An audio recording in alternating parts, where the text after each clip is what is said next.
Fox Sports. We are Baltimore. We are Ohio. I don't know if it's any pressure. It's just, you want to win the game. You want to score a run. A close game like that, you want to do whatever you can to get the run in. We weren't able to do it, but it should have been 1-0. So. Sometimes teams get in a mode where everybody wants to be the guy to help. It's well-meaning, but now we're just going through a tough time. We got to fight through it.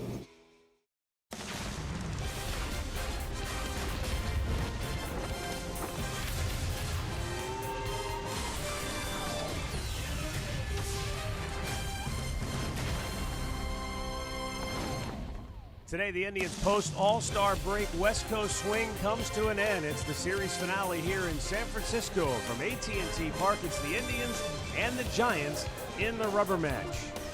Hi again, everyone. Matt Underwood alongside Rick Manning. Indians won the series opener but lost in excruciating fashion last night.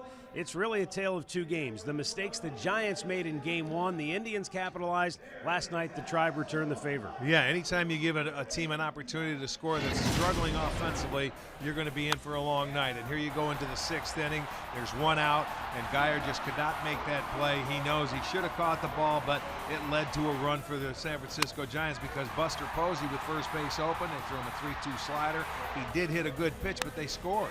Now we go to the 10th inning. You get a leadoff double down the line, and they have some action going. But a beautiful bunt and a lack of communication between Allen and third base just didn't work out. And the next thing you know, 3 straight hits. The Giants go on to win the game.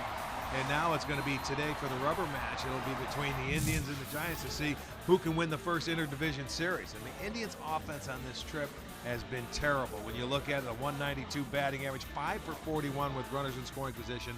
Everything gets magnified, Matt, when you cannot score. Yeah, they needed to play a perfect game last night. They were unable to do it. As you heard Brandon Geyer in the soundbite at the top of the show, they should have won the game 1-0.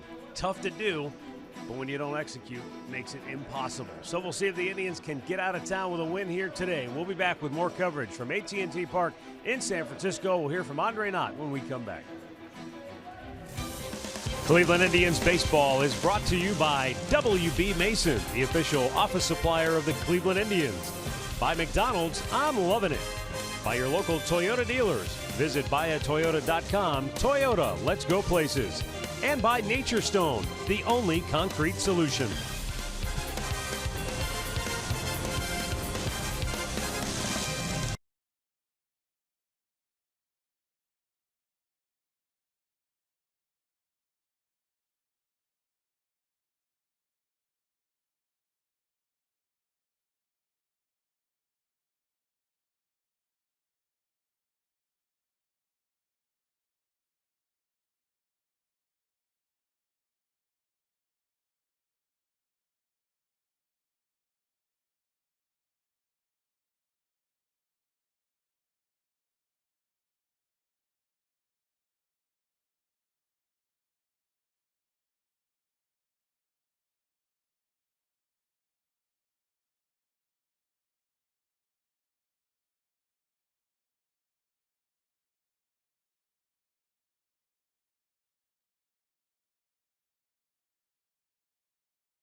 day here in San Francisco, AT&T Park.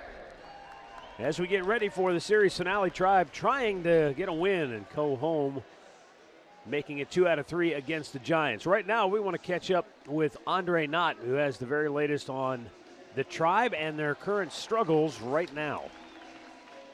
Thanks, Matt. You know, when most people looked at the schedule for the Indians coming out of the second half of the season, they looked at a trip out to the West Coast against 2 teams in last place. A good way to get the Indians rolling here in the second half. Well, it has not worked that way so far through the first 5 games here on the West Coast, whether it be in Oakland or San Francisco. The offense has sputtered so far out of the gate. And when you look at the pitching and you look at what the guys have had to do in this situation, it's made every situation put under a microscope for the pitchers because the hitters aren't coming through in the clutch. Here's Terry Francona in today's Hear Right Sounds of the Game about the struggles the Indians have had out of the gate here in the second half. Makes it harder to win. I mean, you know, you're on the road to begin with, and you know there's just no wiggle room, as we found out. You know, early on we scored the one, but we didn't convert the other one. And you know, you'd like to think you're going to have more opportunities, but you know, on this trip it's been pretty hard for us to score. So keep fighting. It's been kind of a theme this trip, and I don't want to, you know, go back and because that doesn't help. But I mean, we just got to keep grinding. Sometimes, you know, teams go through periods like this. We just got to figure out a way to win 2-1 as opposed to losing 2-1. And when you're not scoring runs, you certainly have to play solid defense, and you have to do the little things properly, move runners, do anything you can when you get decent starting pitching. And that's the thing you don't want to do, is waste good starts. Well, and the bottom line here is in the 5 games on the road trip, they've scored 12 runs, and 5 of those came in the only game they won here in San Francisco. Exactly. Our coverage continues here as we get ready for the Indians and the Giants. Alan Jensen join us from the studio next.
Indians baseball is brought to you by Levin Furniture. For the best deals on furniture and mattresses, shop Levin's.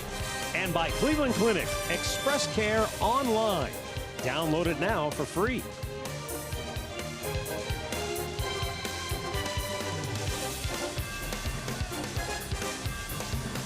The beautiful bay here in San Francisco. AT&T Park. Fans filing in. They tell us they do really well here for the day games. We expect a near capacity crowd for the series finale as the Indians and Giants meet for the final time. And this is a big game for Cleveland, because if they can win, they will at least take the series and a modicum of momentum with them going back home, because nothing really has gone right for them so far on this West Coast trip. No question about it. Yep, you turn the page on it and you got to keep moving. Today's a different day and you got to get out there and play hard today. On the hill is Matt Cain, the veteran right-hander for San Francisco, and we'll have a look at the Indians starting lineup for Terry Francona, presented by Progressive Insurance. Bradley Zimmer back in the leadoff spot. Francisco Lindor will hit second. Michael Brantley batting third. Jose Ramirez, third in the American League in batting average, will hit cleanup.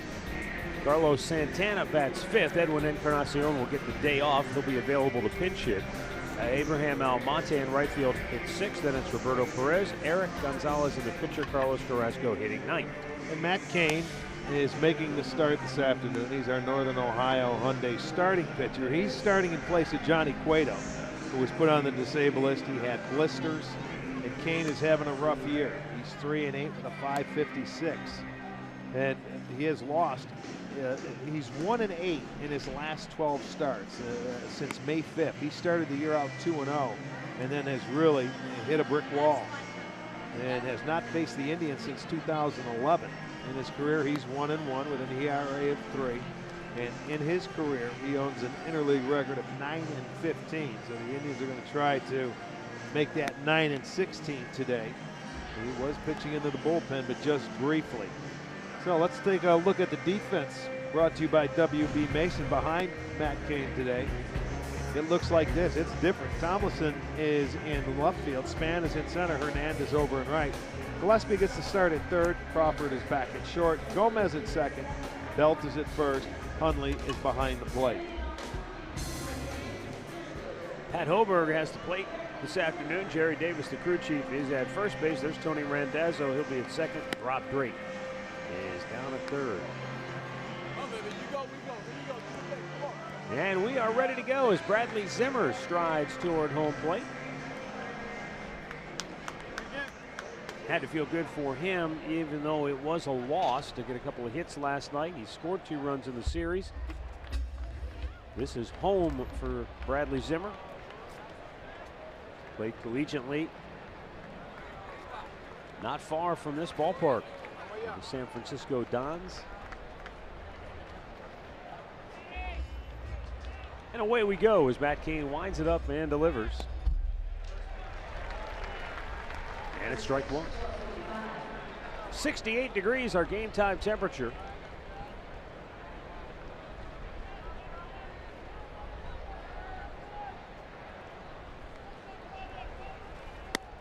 Don't have to worry about that sun going down today on us. Nice bright sunny day. Yeah, it'll be gorgeous throughout the entire game.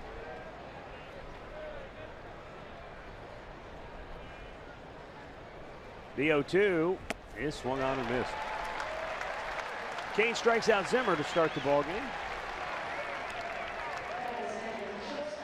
Storylines brought to you by Wayside Furniture. The Indians looking for that clutch hit. It's been a theme throughout the year, but they're just 5 out of 41 with runners in scoring position.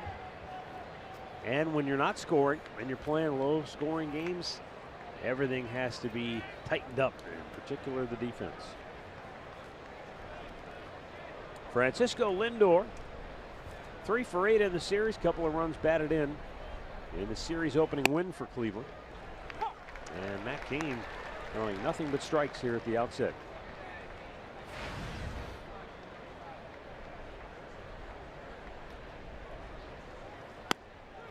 That one just missed outside.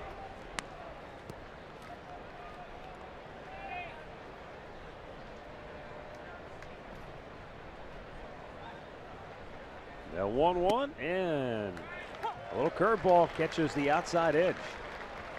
Kane looks sharp. Everything's been away. Yep, to the first two hitters.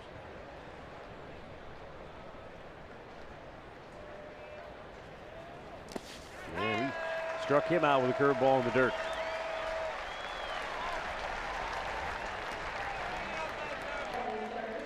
Well, you're going to look at the sequence, how he started him off. Everything was going to be away, and he puts him away with that breaking ball like he did to Bradley Zimmer, down and bounces towards the back foot. So back-to-back strikeouts for Matt Kane. That gives him 55 on the season in his 91 1/3 innings of work.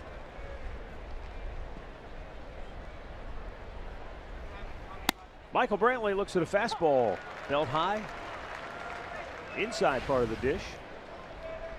Brantley's picked up a hit in 4 straight games.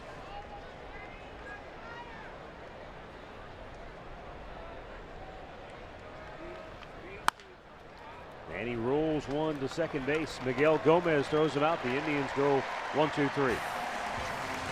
Carlos Carrasco will climb the hill for Cleveland when we come back.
The San Francisco Giants starting lineup for manager Bruce Bochy, presented by Hankook Tires. Denard Span in the leadoff spot. Miguel Gomez will bat second today. Brandon Belt hits third. Brandon Crawford batting cleanup. Connor Gillespie is fifth. And it's Nick Hundley, Kelby Tomlinson, Gorkis Hernandez, and the pitcher Matt Cain batting ninth. Carlos Carrasco is our Northern Ohio Honda starting pitcher, and he's making his 19th start of the year. In his last start, he started this road trip off in Oakland. He went 6 1/3. He took the loss in that game. They were shut out. He gave up 6 hits and 5 runs. Gave up a couple of home runs in that ball game. He's 0-2 against the Giants in his career. Every time he's pitched has been in this ballpark. So he's going to try and get into that win column today. He has pitched well. He had 3.21 ERA in his 14 innings in the 2 starts. Down low. Ball 1 to Denard Span. Giants lineup looks quite a bit different today, other than the fact that Denard Span is in the leadoff spot. And Gorkis Hernandez is hitting 8th. I believe those are the only 2 that are in the same spots for all 3 games. Brandon Belt did start last night. Missed the series opener. He batted third. But Bruce Bochy essentially went with a left, right all the way through his lineup against Clevenger last night. But today he's gone with 5 lefties at the top of the order and then 4 right-handers consecutively at the bottom. Yeah, if Carrasco's on his game, though, it really doesn't matter because he's as tough on either one. Yeah, and you look at Carlos's season splits, there's not much of a difference left or right. No, there really isn't. 232 left-handed, they're hitting, and the right-handers are 226. It averages out to 228, so he's good against anybody.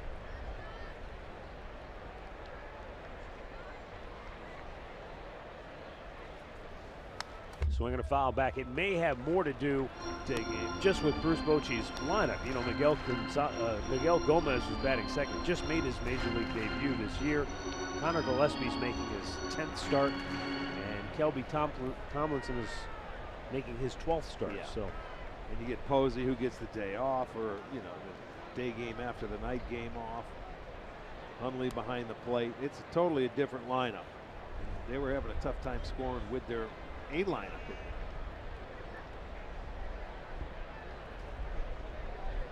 2-ball, 2-strike count.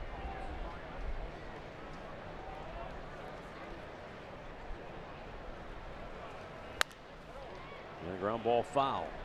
Denard Span was the guy that in the 10th inning laid down that beautiful bunt in the 10th inning after the leadoff double. They had a little communication breakdown between Cody Allen and Gonzalez at third base, and the very next hitter ended the game.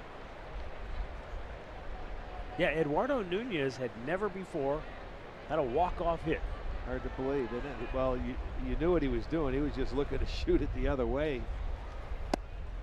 He actually thought, he told reporters after the ball game that, you take a look at last night, Span, beautiful bunt, gets the bunt down, and then when he reached, Nunez was at the plate. Remember, he took off and stole second base, even though they didn't credit him with a steal because the Indians didn't care. They would just let him go. But Nunez told reporters after Span went to second, he thought, oh man, I'm not going to get a chance now. He thought the Indians were just going to walk him and create a force at any base. Right. But you had Brandon Belt behind him, and then I think Posey was after him, so it wasn't an ideal scenario any way you look at it for Cleveland. Yeah, no, it wasn't. They got out of it the inning before in the 9th with the bases loaded and 1 out. Span's putting up a pretty good leadoff at bat here. This will be the 8th pitch by Carrasco.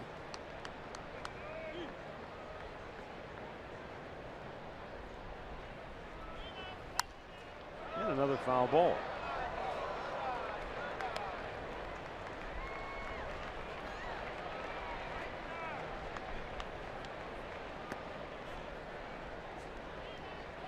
Denard Span has batted just over 300 in his last 17 games, with 7 extra base hits, 7 RBI, and 10 runs scored during that time.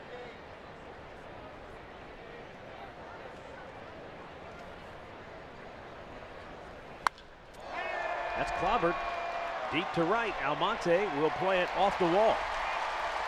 And into second base with a leadoff double is Denard Span. He put up a very good at-bat there. And we were talking about it in this series about how that ball comes off either the brick, the chain link fence, and where this one ricochets. And you can see you're not going to get the same bounce any time in a row. Just watch how it comes back. It sort of stops, and Almonte has to go get it before Span could get his 18th double, but he hit the ball very well. And we talked about that fence, how high you have to hit it to get it over there if you want a home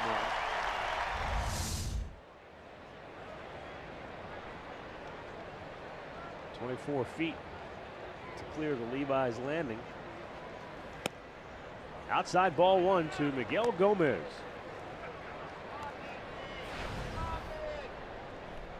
There it is, Gomez, 1 for 6 to some of his big league opportunities.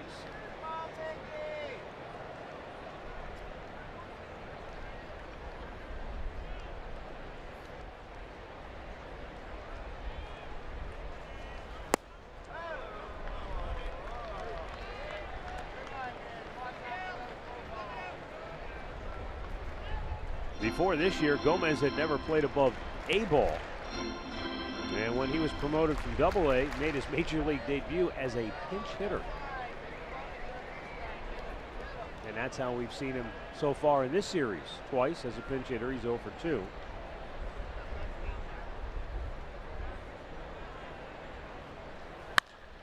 And he lines Sends one into right field, a base hit. And that is not a good sign for Carlos Carrasco. Back-to-back sharply hit balls to start the game for San Francisco. Well, he fell behind 2-0 and had to come in with a decent pitch, and it doesn't matter. Hitters get the count in their favor. They can locate one pitch, and they're looking fastball. He got the fastball right there down middle of the plate, and he does what you're supposed to do in a line drive. And it lands in front of Almonte. So now the Giants have this inning set up, first and third, nobody out. Let's go down to Andre. This has to be frustrating for Carlos, because the one frustrating thing that happened in the Oakland start was that he got behind on a couple hitters and he gave up home runs.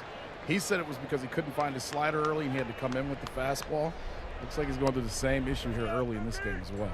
Well, we noted last night how well Mike Clevenger has done it, not allowing a lot of base hits per innings pitched in particular. And Carrasco's very good at that as well. As Brandon Belt takes ball one. Opponents came in batting .228 against him. And for Carlos Carrasco, that's the 9th best among starting pitchers batting average against. So it has to be somewhat alarming to see back-to-back line drives to start the game. Well, we'll see if he goes to that slider that he throws so often. When he gets into his count, that's a tough pitch to hit. Now Belt has done a lot of swinging and missing in this series. 0 for 3 last night, 3 strikeouts. And in his last 39 plate appearances, he's whiffed 15 times. Pops this one up on the infield. Oh, there you go, there's one.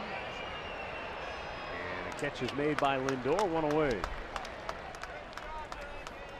Let's take a look at that Indians defense, brought to you by Ram. Stacks up this way. Brantley is in left, Zimmer in center, Almonte in right, Ramirez in third, Lindor at short, Gonzalez is at second, Santana at first, and Perez is doing the catching.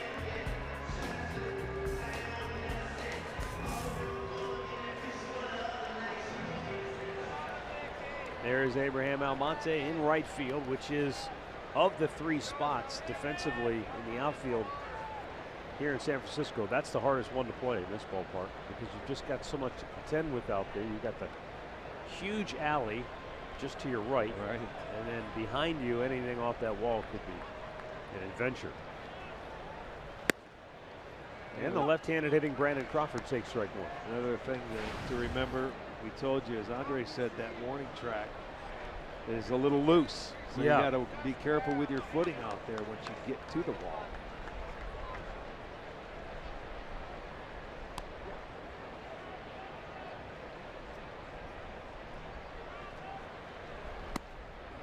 Outside 1-1.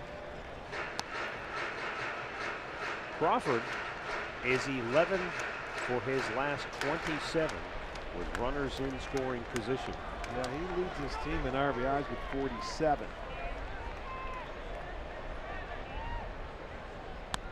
Belt next with 44, and they got him to pop out.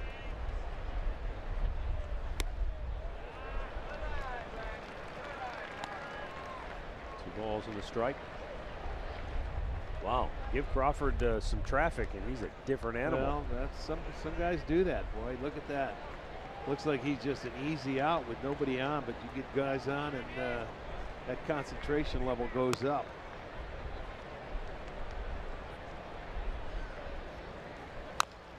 It's funny, you think about how guys expand their strike zone because they're almost overly aggressive with runners in scoring position. But for Crawford, it's almost like when he doesn't have anybody on base, he swings at anything. Well, that could be, but you know what?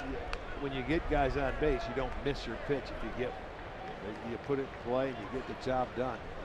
I've seen that happen to a lot of guys. You know, their antenna goes up, they see runners in scoring position. 2-2, runner at first takes off. And a ground ball to Gonzalez. That'll get the run home. And the Giants lead it 1-0 as Crawford picks up his 48th run batted in on the year to lead the Giants. Well, there you go. You start that runner and you stay out of the double play. And, you know, 2-2. I think if they're back, they have a pretty good chance of maybe turning this as a double play. But you start the runner, the only play is first base, so Giants are on the board. And Miguel Gomez is in scoring position with 2 down. And that's the way you find a way to get a run on the board anytime you have an opportunity. Well, here's Connor Gillespie, and don't let his numbers fool you, because when it comes to the Indians, he always seems to be in the middle of it, and last night, no exception. He went up as a pinch hitter. He pulled the ball toward first base, and he even said after the game that when he hit it, he almost stopped running because he thought Edwin Encarnacion would make the play. It went right over his glove. The ball bounced by him, and that sure did. It started everything for San Francisco in that 10th inning. Well, when Gillespie was with the White Sox, he always had a knack of coming up big against the Indians, like you're talking about.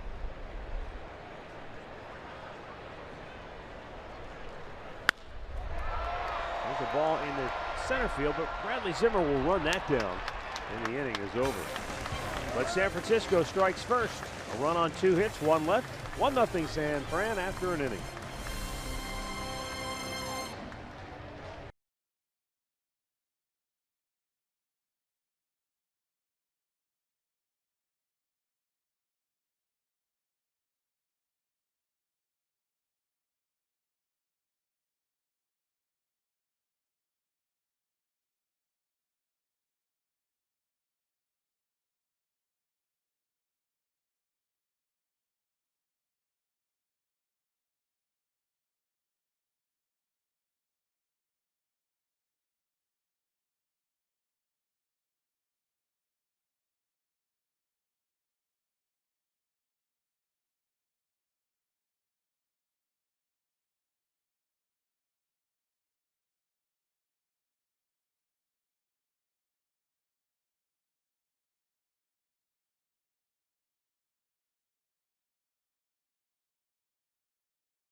Turns with fast-paced pick-up and play MLB action with all your favorite MLB teams and players. Get RBI Baseball today for Xbox One, PlayStation 4, and mobile devices. Learn more at rbigame.com. Indians down early. Jose Ramirez leads off the second. Matt Cain back to work. Matt Cain, a Tennessee native, was the 25th overall pick of the Giants back in 2002. You tend to forget how good he was earlier in his career. It wasn't all that long ago. Back in 2012, he had 16 wins, 5 losses, and a 2.79 ERA. Popped in the air to right field, and Ramirez will be retired for out number 1.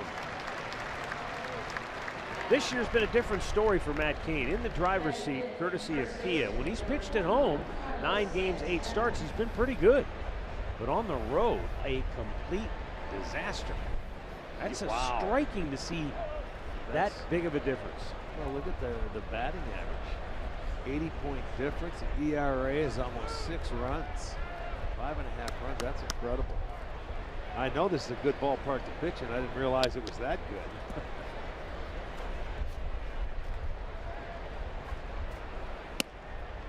Carlos Santana taking a strike, his second at bat in the series. He pinch hit last night.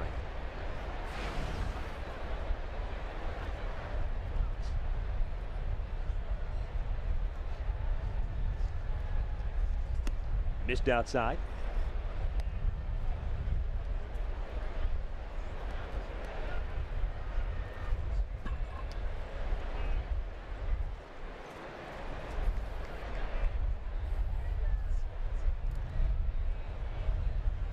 Inside, almost hit him, backed him out of the way.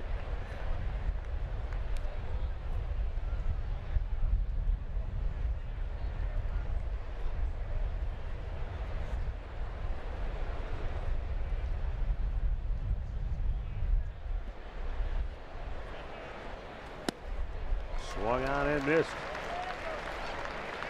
5 years ago, Matt Cain authored the first perfect game in Giants history. 22nd perfect game in Major League history, but the first one in the storied history of the San Francisco Giants. Santana with a bullet, deep right center field.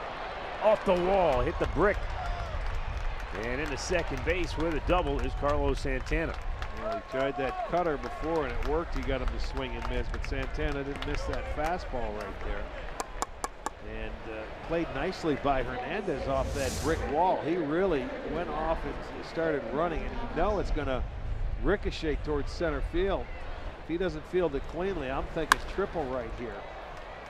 Watch how quickly it ricochets to him, though. Yeah, I mean, well, that's coming off the brick. That one quick hop, and he knows he got over there quickly enough for Santana's 25th double.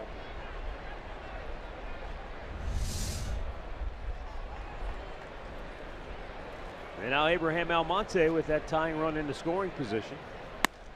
Looks at a ball up high.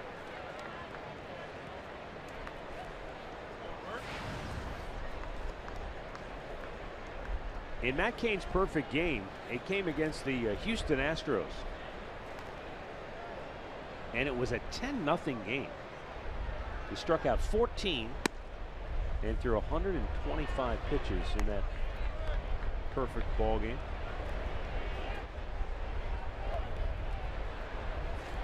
Yeah, as I said, at one time he was a big game pitcher. He was their number one. Yes. Well, injuries and wear and tear on the old hose, that happens. In the air, left field. Yeah, it looked like he got him to chase a changeup 2-0. And Kelby Tomlinson makes the catch, 2 down. So he should be geared on that heater. But he throws the 2-0 changeup, and you swing at that pitch. You're in the driver's seat right there offensively. That's where you got to shrink your zone and go for that pitch that you want to drive. That's not one he can drive. 2 down, and Roberto Perez, the batter.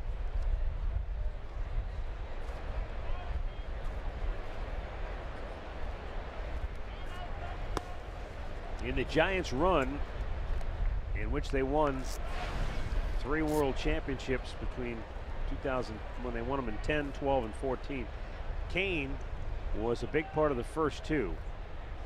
He won each of his World Series starts against Texas and Detroit in those first 2 World Series, giving up a total of just 3 runs and almost 15 innings of work. But then he was hurt. The last time they won it in 14, he went down at the All-Star break and never came back. Yeah.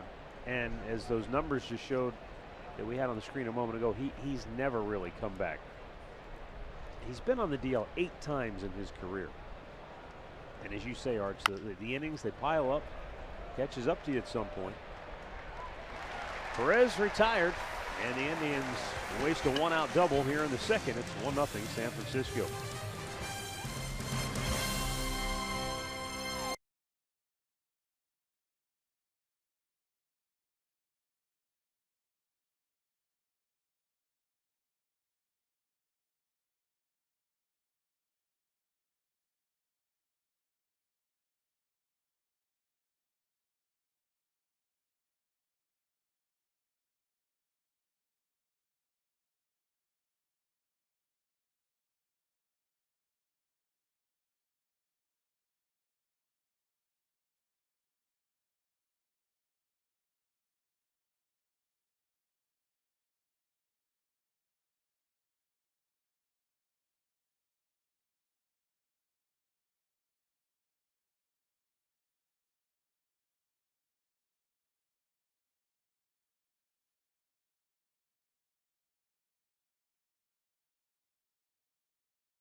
is celebrating another birthday. Fans, you can join Slider and his fellow mascot friends for a birthday celebration. That'll all take place on Sunday. You don't want to forget, Sunday is also Kids Fun Day out at the ballpark. You have an opportunity to run the bases after the ball game. Just go to Indians.com. 6, 7, 8 batters due up for San Francisco here in the second. Nick Hundley will lead off.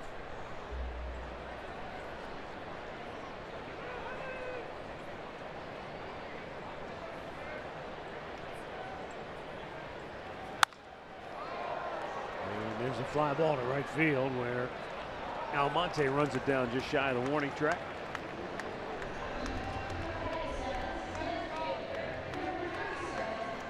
Stat of the game brought to you by Buick. Major League leaders in road wins. Carlos Carrasco is right there with a host of the game's top pitchers: Strasburg, Kershaw, Santana. Yes, indeed. Gio Gonzalez, J.C. Ramirez, and Max Scherzer leading the way with 8. Kelby Tomlinson making his 12th start of the year. He was the pinch runner that delivered the game-winning run last night.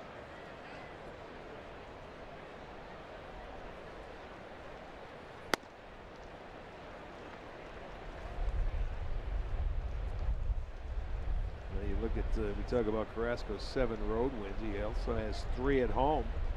He's really pitched well both spots, but his ERA about 2 runs better on the road, believe it or not.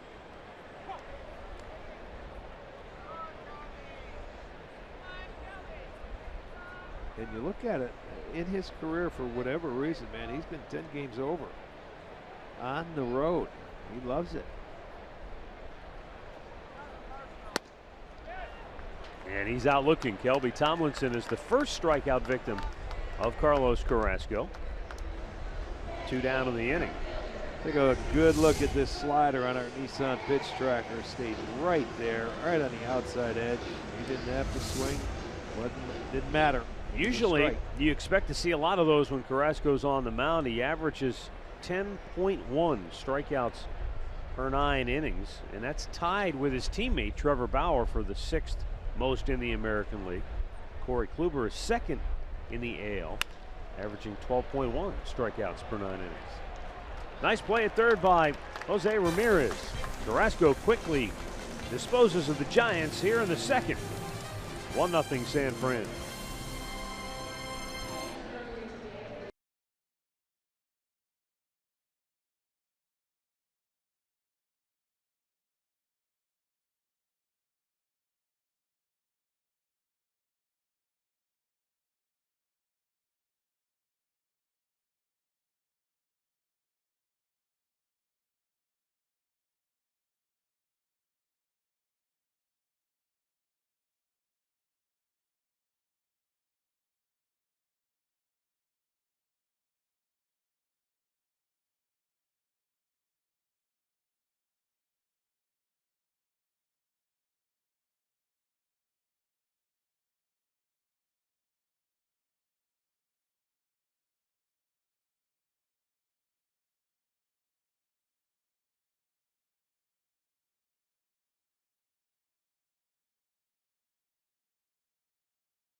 Perks, including savings and access to Tribe Rewards. And today's Tribe Rewards code is Dobie.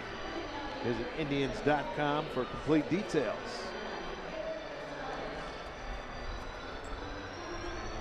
And we roll on to the third inning here in San Francisco with the Indians down a run.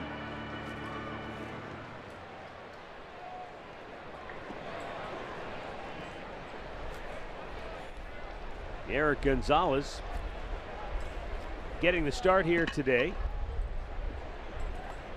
In his last 21 games with the big league club, he's batted .319. And Matt Cain with a fastball for strike one.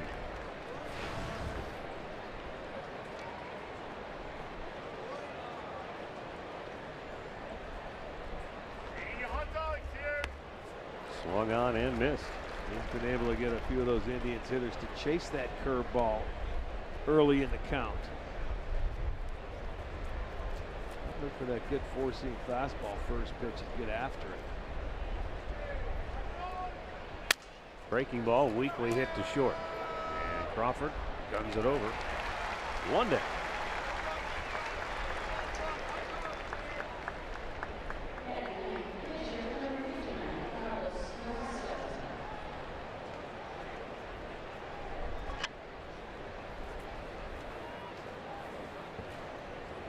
On the year, opponents are hitting .417. They're 25 for 60 with 5 homers on the first pitch off of Matt Cain.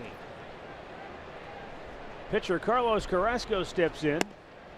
0 for 3 at the plate this year.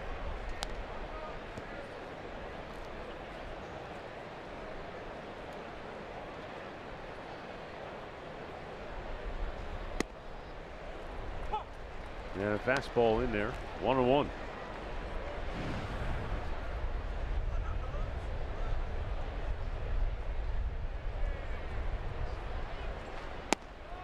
And a big curveball is in for strike two.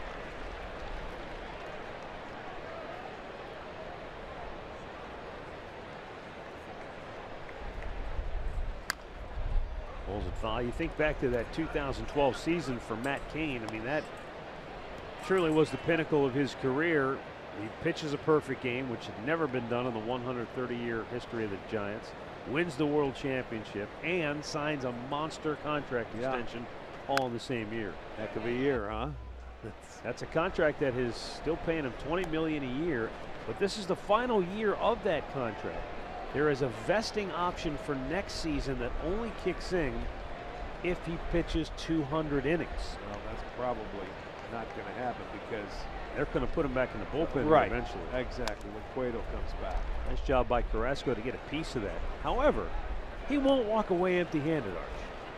They'll still have to pay him $7.5 million just to say goodbye. That's just pocket shit. Instead of the $21 million if the if they option pick up the vested. option. Yeah, I got you. Or if they picked it up one way or the other, Not a bad deal, huh? Get it? Way outside, and it eludes Nick Humley. 2 balls, 2 strikes. But as we've often talked about just amongst ourselves, when it comes to contract extensions for veteran players or free agent deals, essentially what you're doing is you're paying for past performance. Right. Well, that's what it boils down to, especially in the pitching category. Very rarely, as that pitch just misses, very rarely do you sign a 5-6 year contract to a free agent or a guy who's already established himself and really get the back end benefit of that contract. True, because you got nice job by Carlos. He draws a 1-out walk here in the third. Look at all the hitters. They're saying that away. An 8-pitch at bat. He fouled off some pretty good pitches. A pitcher that never hits gets an 8-pitch at bat.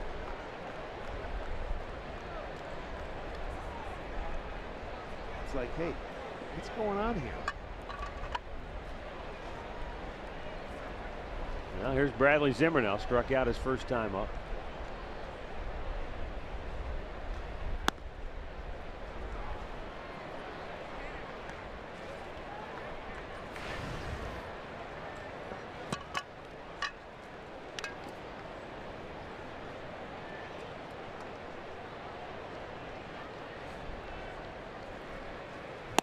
Swung on and missed.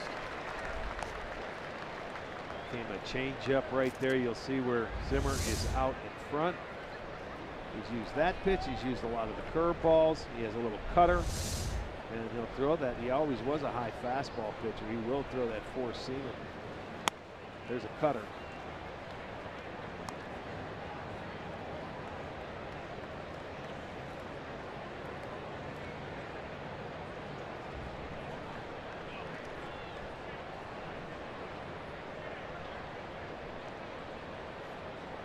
2-1 to count. And that's outside. 3 balls and a strike.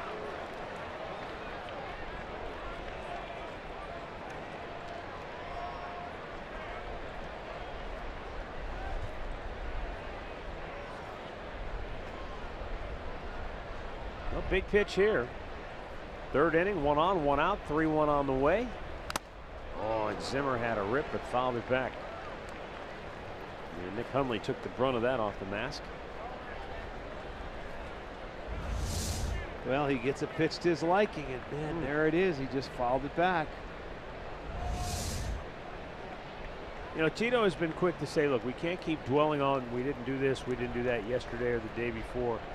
Just trying to keep the guys in the mindset of just stay in the moment and try to fight your way through it. But boy, that just keeps happening to them time and time again. Zimmer draws a walk, 2nd straight in the inning.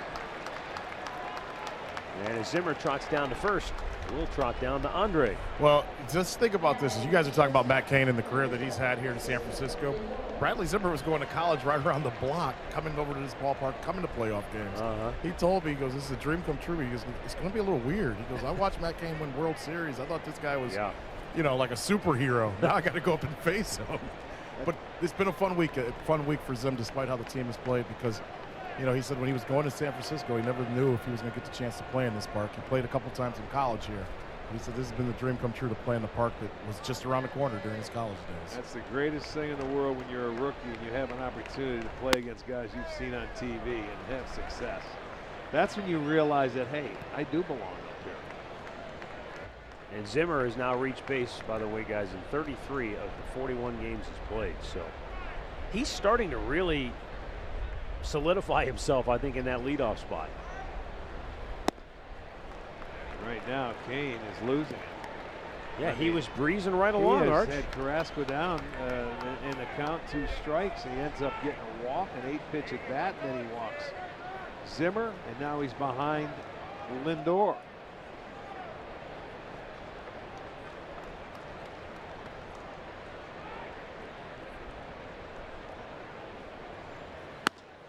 Just missed outside, and now it's 3-0. And Bochy not happy with the umpire after that call, or non-call.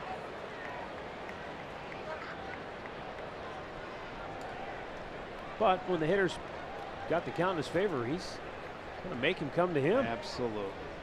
Why wouldn't you? Lindor with a fly ball harmlessly hit to right field. 2 down. So on the 3-0 pitch, that is out number 2. Well, you give him the green light and he tries to pull that pitch. He didn't stay on it and hits it off the end of the bat. So it goes to just average depth in right field.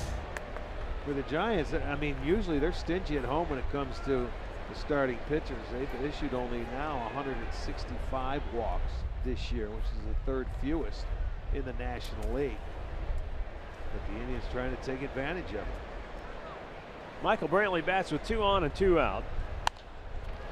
And that goes off the glove of Brandon Belt. Coming around 3rd. Carrasco's going to be waved home. Uh-oh, here's the throw to the plate. And he is safe. How about Cookie with the slide away from the tag of Hundley. Gets the hand in there. And the Indians have tied the game at 1 here in the 3rd inning. Boy, that was some nifty footwork by Carlos Carrasco. You talk about pitchers who you don't see run the bases very often, and he looked like a seasoned pro. Well, he was undecided whether he was going to go or not. That cutter stayed up, and it went off the glove of Belt, and I think that's what helped him. It deadened that ball a little bit, so by the time Hernandez can come in and make the throw, here comes Carrasco, and he's going to slide away and slap that left hand down on the plate. Awfully close, but he got the hand in. So the Indians tie it up, 2 outs. So they take advantage of the walks. And fortunately also, as Ramirez pulls one foul, fortunately it wasn't a real good throw by Hernandez, because you saw Hundley had to pick it on the first base side of home plate and then come all the way back across the plate and try and get the tag on him. But that guy should have made the catch initially, Brandon Belt. Now a chance to really make it hurt with a hit here, though, as Jose Ramirez takes. It's 0-2. Well, here you go. Right from the bat, off the end of the glove into right field. Hernandez coming in, and look at, he's not playing very far. It looked like that front foot slipped a little bit, slid on him. Might have been, you're right. And may have affected that throw, but Carrasco's in. Jose shoots it out of play. Ramirez flied to right his first time up. 3 for his last 21 after an extended hot spell where he just mashed everything they threw at him. Leads the American League with 51 extra base hits. And now he's got a killer right in the gap in right center field. That's going to bring home 2 more. And with 2 outs, the Indians take the lead 3-1. Oh, Ramirez just with a big dagger right there. That gives him 50 runs batted in on the year. And you talk about making mistakes hurt. That's exactly what Ramirez does to the Giants. On an 0-2 pitch. Comes back up, another one upstairs, and he just muscled that ball into right center field. So he could not get out of the inning with 2 outs. The Indians make Matt Cain pay. So they got a 3 spot on the board, and they're not done yet.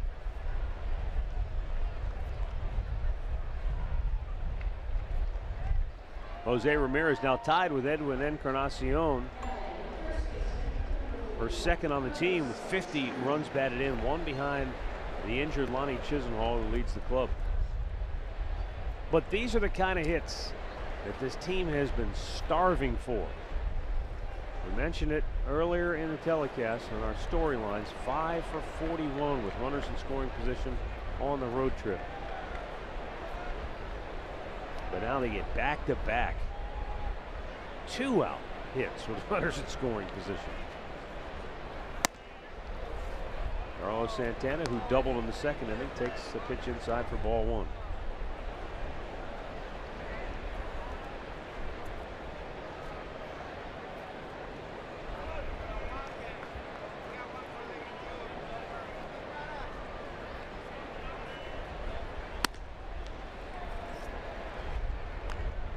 This inning, he came out the first 2 innings and had really good command. But this inning, for whatever reason, he lost it after he had to face the pitcher. It was Carrasco when he lost it. Believe it or not. He bunts right back to him. Santana retired to end the inning, but with 2 outs, a couple of back-to-back big-time hits by the Tribe. Michael Brantley delivers the tying run as Carrasco scores, and then Ramirez with a 2-run single to put Cleveland in front.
How about the rocket boat, Arch? Let's go take a spin before we get out of town. That looks like a lot of fun right there. Do some donuts on the water.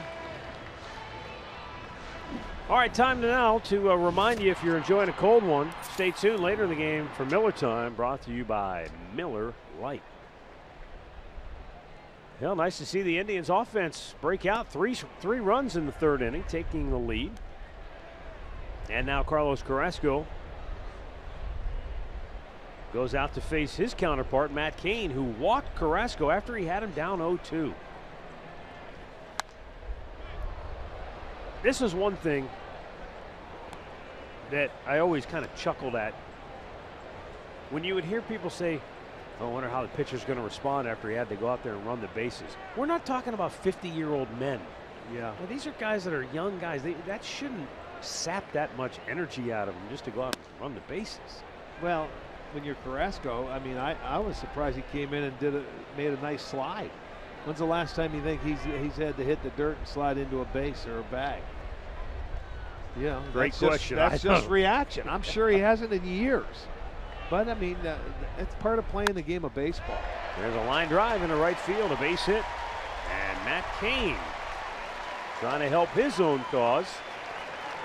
He's not a bad hitter, though. Cain that's his 5th hit of the year. He's 5 for 25, and that's pretty good by pitcher standards. Well, I'll tell you what, there you go. Just shoot it the other way. Anytime you put it in play, you have a chance. So he gets a base hit. It's the 3rd hit, first time through the lineup. And the funny thing is Cain, he's a decent hitting pitcher, 5 for 25. But you and I watched their batting practice session the other day, and Cain's the weakling of the bunch when you've got Samardzija and then you've got Madison Bumgarner. Those guys are launching BP pitches up in the cheap seats all over the yard. Denard Span fouls one back. He doubled and scored in the first. He had a good at-bat in the first, fouled off some tough pitches. Span ended up doubling over the head of Almonte in deep right field. That gives him 8 extra base hits and 11 runs scored in his last 18 games played.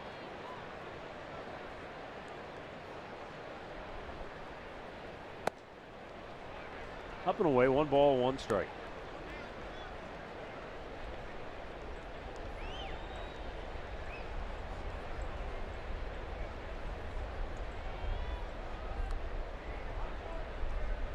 Back-to-back hits to start the game for San Francisco by Span and then Miguel Gomez, and that led to their only run in the first.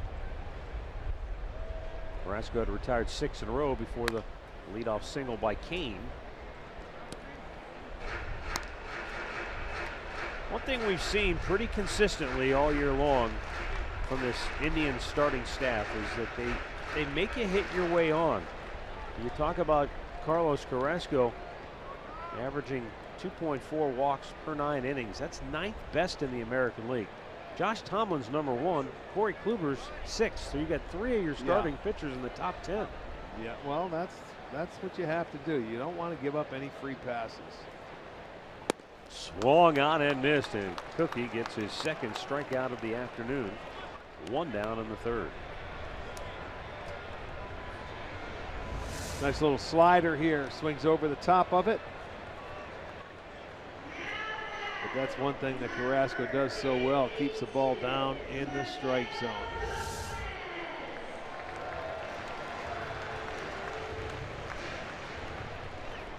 Mike Clevenger has been on quite a roll. Terry's really excited about where Clevenger's at. He's really given them. He has stepped forward with the opportunity there, and he's taken that spot. And they feel really good about that position. But now, Rick, now the question is, what do they do? Corey Kluber, I know Andre's got some thoughts on this because he's been talking to the guys. Corey Kluber's been dealing with a little bit of a neck issue. You've got Danny Salazar coming back, ready to make a start. They've announced plans for what they're going to do over the weekend, sort of. And Andre, what is the plan as far as you know? The plan as of right now would be to go with Danny Salazar on Saturday. Sunday, it's going to be up in the air on Kluber, or it's going to be Josh Tomlin. Depends on how he feels after today. They don't know right now exactly who they're going to go with. but they know that they have that Monday that was supposed to be off. Yeah, You got the Cincinnati Reds coming in. So who do you want to match up against them? We'll play into that at this point in time. But Tito said he's going off of what you're saying, Matt.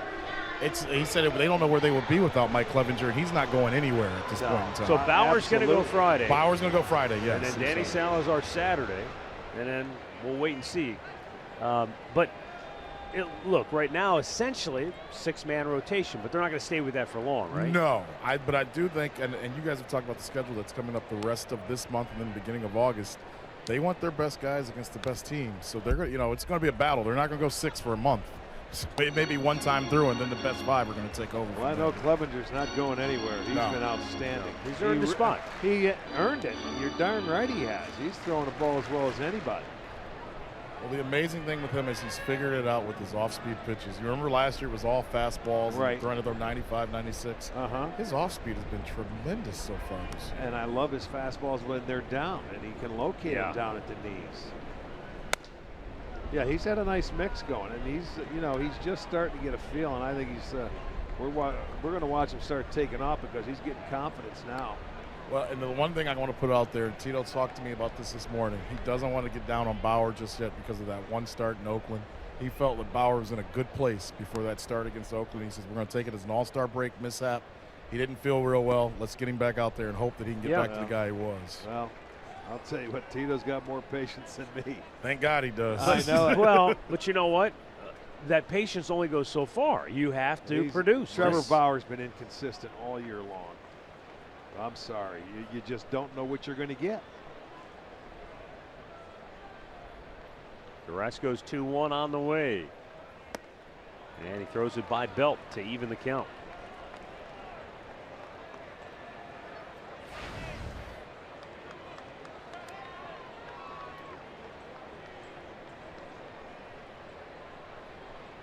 Belt batted with 2 on and nobody out in the first inning and popped one up on the infield. He lays off. That's down and in. He did not go on the appeal. And a full count. Oh, it's ice cream time for those Indians fans.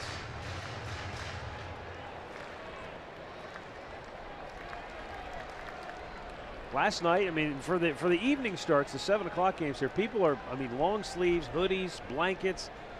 Day games, whole different story. Runner goes on a 3-2 pitch, and it's ball 4. Day games, it truly resembles summer here in San Francisco. But give it a few hours and hang around a while. Different story. My man's got some red cowboy boots rocking there, huh?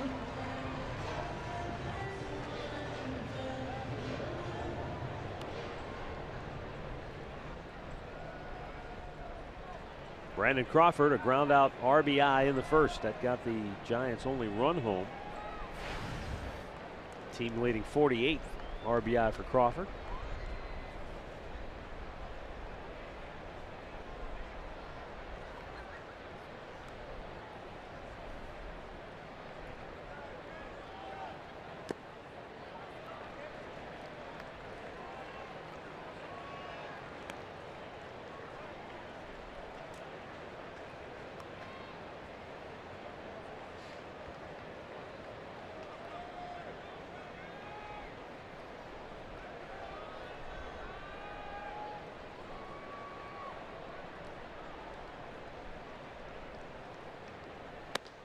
Up and away, it's 2-0.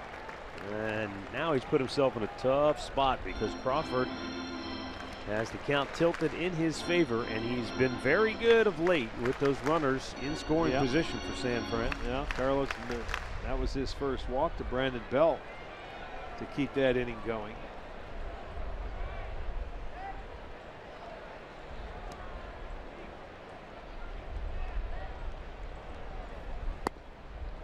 Ooh, just caught the outside part of the dish. 2-1. Plenty of groans from the AT&T spectators. Well, let's take a look at it. It looked like a changeup to me going away, and he may have caught a break. It was close, but that's certainly not a pitch you're going to swing at as a hitter when you have the count in your favor.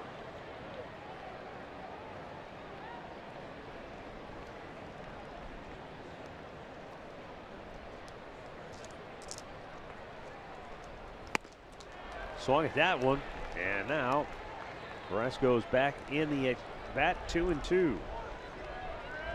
This was a fastball where he got it by him.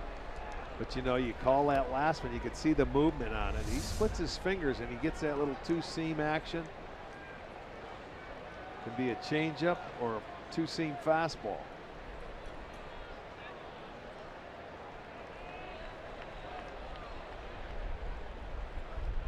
Swung on and missed. He struck him out to end the inning. Carrasco fans 3 in the third, and the Indians lead it 3-1.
In Cleveland, we would refer to these as trolleys, but out here in San Francisco, they call them cable cars. Yeah, straight down. There's Alcatraz straight ahead. Great clip of the game from last night.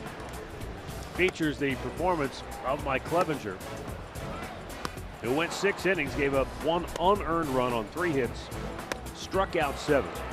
Yeah, he was outstanding again. Again, 3 hits. He's remarkable, man. There's nobody else even close to him on this team when you come up to innings, pitch, and hits. And as I said to you, the growth. I mean, just from how a year quickly he's grown into this spot has really been impressive. Abraham Almonte leads off the 4th. Fly to left, his only time up.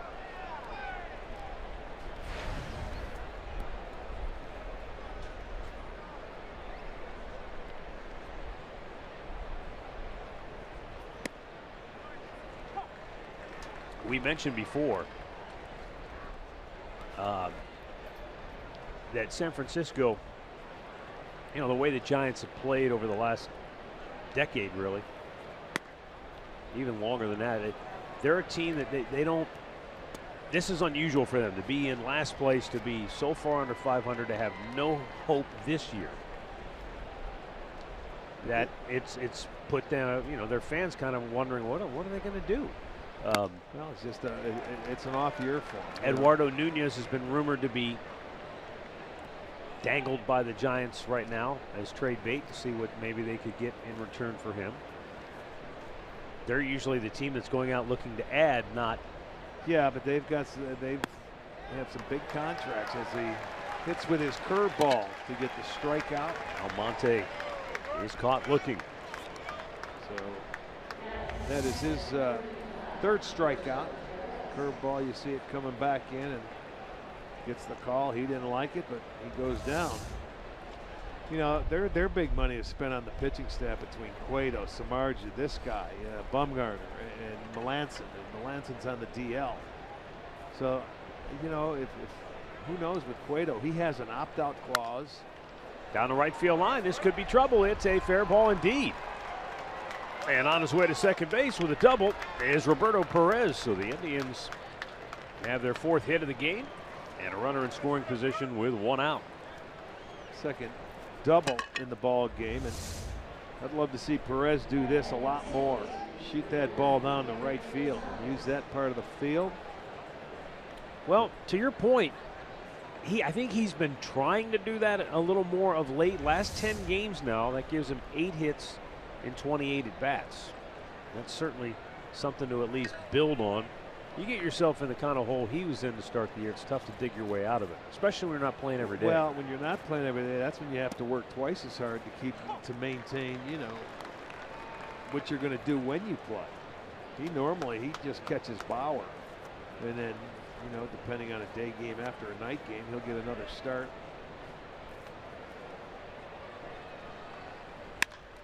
Hard hit ground ball, diving stop by Gillespie. Gets up, flings it over, and Gonzalez robbed of a hit. 2 down. Well, nice play. Especially when the guy we just talked about, he's not playing every day, but Gillespie's more of a veteran. He keeps himself sharp. Yeah, there you go. Pretty much, he didn't really take a step. It almost looked like his feet went out from underneath him, but he was able to dive and make the play. That's just a reactionary position, third base. Yeah. A lot of times you don't have time to even take a step. You just react. You catch the ball and you get up and you throw it to first. That replay really showed that he didn't dive as much as he just leaned. Yeah, well, his kind of leaned and fell over. I know.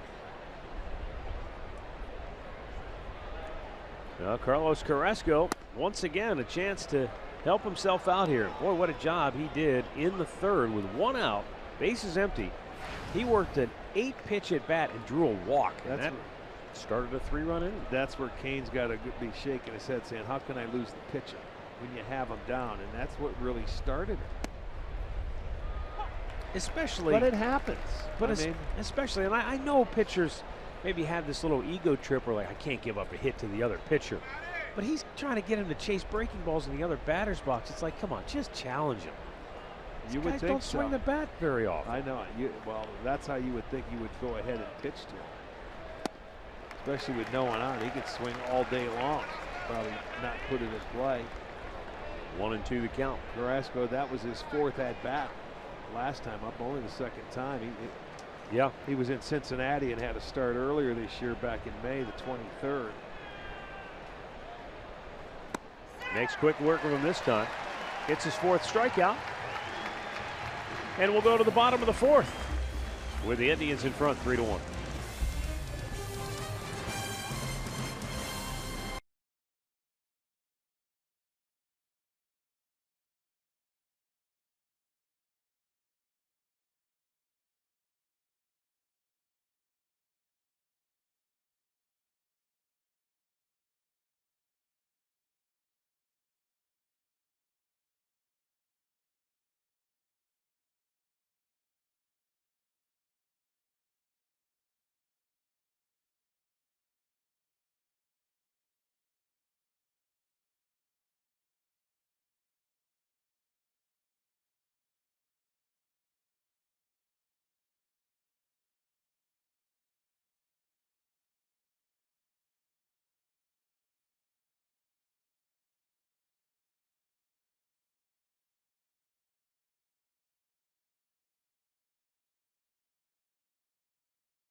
here in the bottom of the fourth.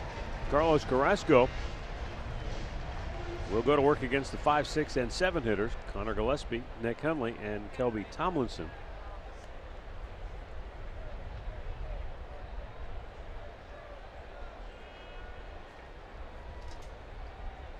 Gillespie flied to center his only time up. Just his 10th start of the year. In his starts so far, he's 5 for 32.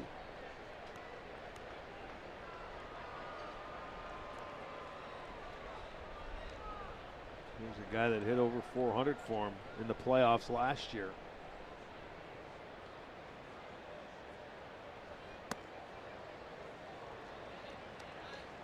You know, he's, you know, you would think a typical National League guy. He's had a chance to play every day. He knows his role. And, you know, when called upon, you know, he can put the ball in play and make the play at third base.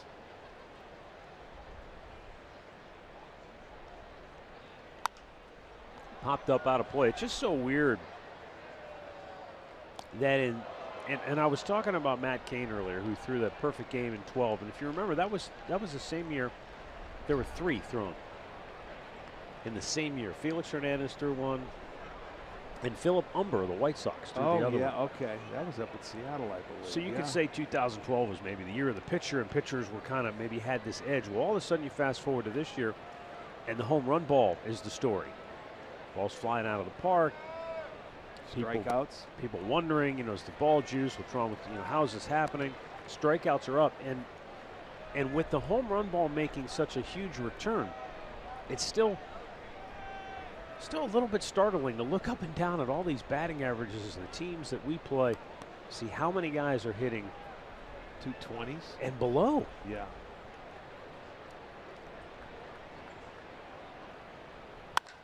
There's a liner hit to deep right, and it is off the wall.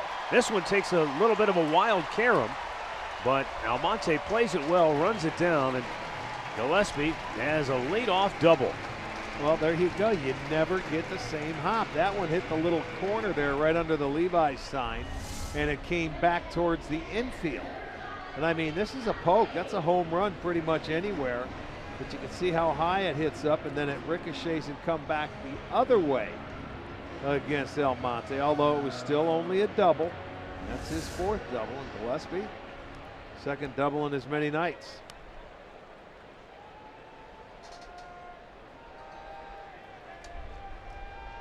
Now Nick Hundley. Flied to right, his only time up. But he hit the ball pretty well. He sent Almonte to the warning track, just to the front edge of it.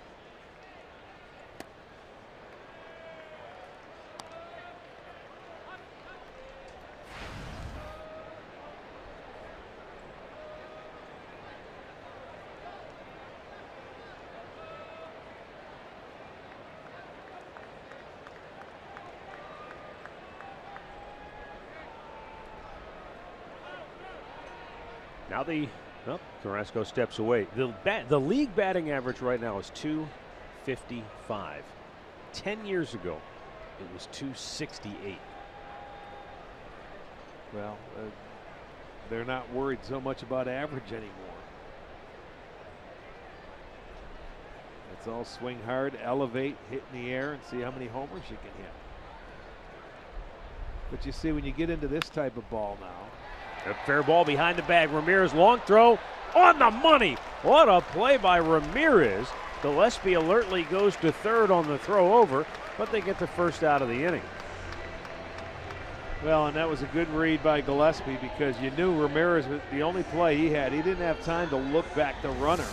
He's got to just get rid of it and try and get the guy at first base, and all in one motion. It's a nice pickup by Santana. Good play. Really nice play to get the out at first base, but Gillespie can get to 3rd base, but you don't worry about that. And I thought he had to pick it up. I did too. He made it all the way there. That was an excellent throw. And here's the other thing about that play. If he whirls and makes a bad throw, which he almost never does, talking about Ramirez, Weekly hit back to Carrasco, coming home with the throw. Roberto's going to run him back. Ramirez going to tag him out, and they'll keep the runner, the hitter, at first base. So there are 2 down in the inning. And that putout's going to go 1-2-5 on Gillespie, with Tomlinson reaching on the fielder's choice. Well, here's my point. Previously on Ramirez, if he makes a wild throw there, then you've got first and third because the runner at second is still going to get to third base. Yeah, and you don't even get an out maybe. But that's how big that play was, getting the out. Right. You always have to get an out in any situation, and he certainly did. That was a good play all the way around. And it works out because he gets Tomlinson to top the ball, and Gillespie was coming home anyway, so they flipped up, get the lead runner. Now a chance to get out of it, and I don't know why he's throwing to first here. Let's hope that's not coming back for Carrasco. Remember, that was that last year, 2 years ago? It was last year. He got into a habit of just, throwing over to first time and time and time again. Got yourself pretty much set up the inning to get out of it, get the hitter.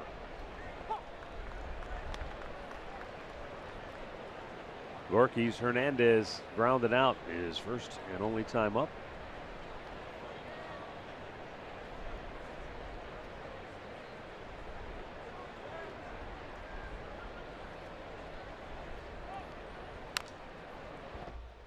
And it's 0-2. Well, I will say this with regards to the batting average dipping by 13 points from 10 years ago. You were way ahead of your time because you said a long time ago that batting average is overrated. It's what do you do in those productive at bats when there are runners in scoring position and a chance to get guys home. And a lot of people that evaluate the game, they don't look at batting average. They really think it's it's kind of an old-fashioned stat. We like it because it ties us. Well, that's usually one of the stats that, 300's a benchmark, yeah. and I mean, if you can hit 300, fine. But you know what? Sometimes it is. It all depends on where you're hitting in the lineup, what goes on. My point, though, is, Rick, in your era, if you would have seen that many bad batting averages, most of those guys wouldn't be here. They just sent them out. But now, people that run the game understand it's batting average we can overlook as long as there's productivity behind it. I guess. And defense is becoming more important back like it used to be. There were certain positions that you could take a lower batting average if you were outstanding defensively, and you're talking about the middle part of the field. Nowadays, you've got guys that are very productive playing the middle part of the infield. I mean, hitting home runs and driving in runs that are, worth their weight in gold.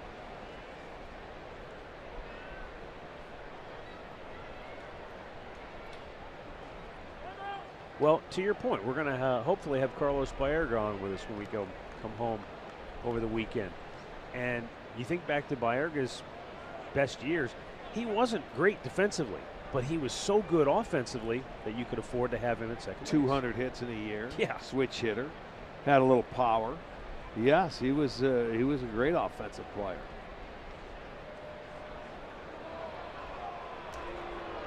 Even Carlos Santana is clapping his glove at Carrasco as if to say, don't worry about this guy. Get the hitter. It's amazing. Concentrate on what's at hand, and that's getting the hitter out and getting your offense back in. Pops him up, and is it going to stay in? No.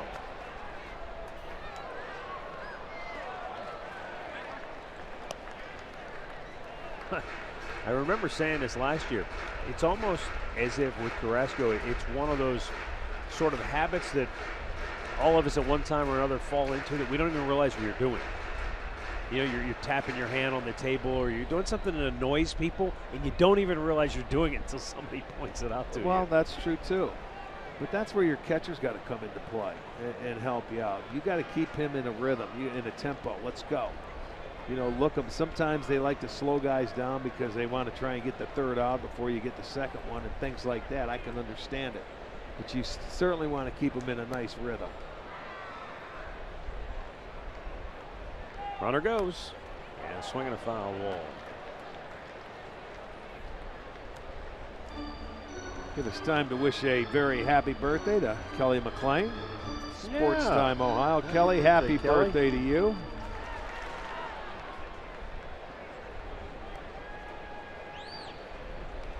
Boy, some just postcard shots from all around AT&T Park here in San Francisco.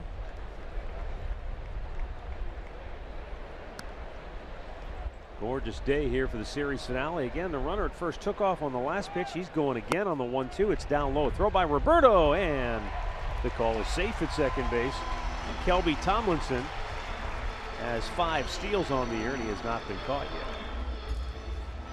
Well, had a pretty good jump. Head straight down, straight steal, not thinking about anything but second base. And the throw was right on the money. It's just that he got the better jump and gets himself into scoring position.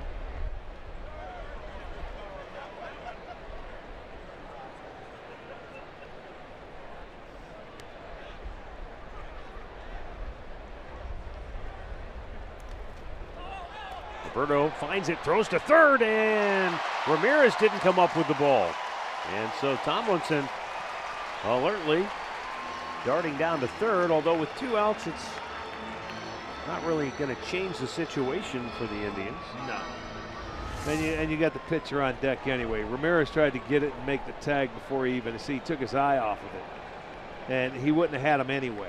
He was coming in barreling head first. But boy, you see that guy going in there head first with Ramirez having that leg down across the bank. You think about what's the guy from Chicago, Chris Bryant. He just banged up Bryant, Correa, anybody that goes head first, you take a chance of messing up a thumb, a finger, like a Trout wrist. earlier this year.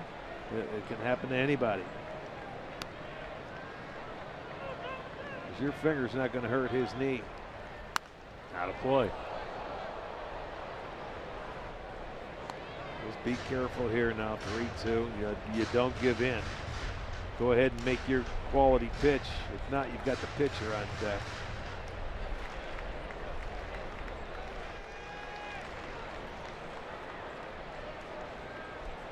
But Gorkys Hernandez is working himself quite an AB here. This is the 9th pitch of the at-bat.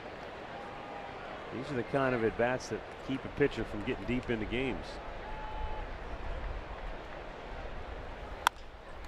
Chopped to short, and Lindor throws him out. We've played 4 in San Francisco. It's the Indians 3 and the Giants 1.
Baseball is brought to you by the injury lawyers at Elk & Elk, proud partners of the Cleveland Indians. Call 1-800-ELK-OHIO.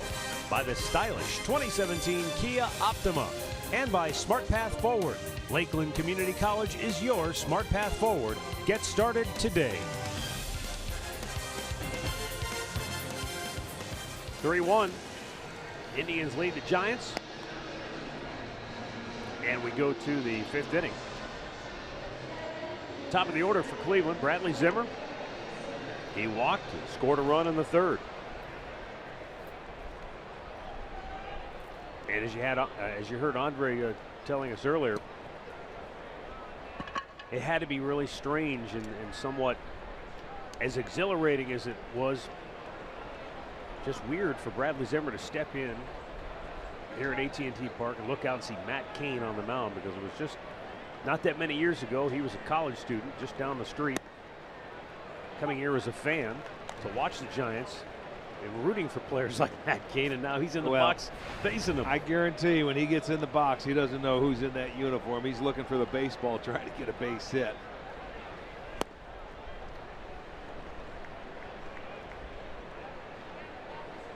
Zimmer has been very efficient at getting himself on base one way or another.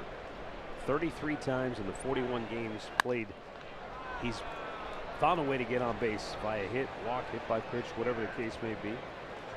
Flies out to left to start the 5th. One of baseball's most heated rivalries comes to FS1. St. Louis Cardinals go up against the Chicago Cubs. No love lost between those two, believe me. Then the Rangers and the Rays on Saturday. It all starts at 4 Eastern on FS1.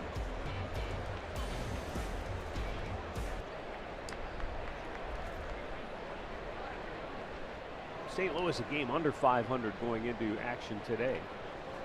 Cubs have moved 3 games over 500. Tomlinson, you can tell he's an infielder by trade. But the way he's going after that ball, he's holding his own though so far. But it looks like every time they hit one out there, he's just a tad unsure of himself. Yeah. Well, that happens because you get a line drive hit at you or something. You're a little more defensive than you are aggressive. Not quite like watching this guy, Michael Brantley, when he's out there in left field. Brantley delivered a huge RBI single with 2 outs in the 3rd inning, got the Indians on the board, tied the game. And then Jose Ramirez followed with a 2-run base hit to give the Tribe the lead. Brantley sitting on 999 career hits, but Crawford runs down that pop-up to end the inning. Indians go in order. We're halfway through and they lead it 3-1.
A recap brought to you by your local Toyota dealers. Indians were down a run in the 3rd when Michael Brantley drove home Carlos Carrasco, and then Jose Ramirez followed with a 2-run single to center. And Cookie Carrasco has made it stand up. He allowed 1 run in the first inning on an RBI ground out. Since then, he has held the Giants offense at bay. He's allowed 4 hits through 4 innings. He has struck out 4 and walked just 1. Matt Cain, the pitcher, led off the 3rd inning with a base hit. Well, Cookie's going to pay him back because Cain threw Carrasco a couple of sliders himself in his second at bat for the strikeout, so I'm sure he's going to see a couple of them. There's one. He's going to say, you want to get a base hit? Now I'm going to pitch you like a hitter. Turnabout is fair play. Yes, as they it say. is. You know, anytime a pitcher reaches, as you said, against a pitcher, they don't like it.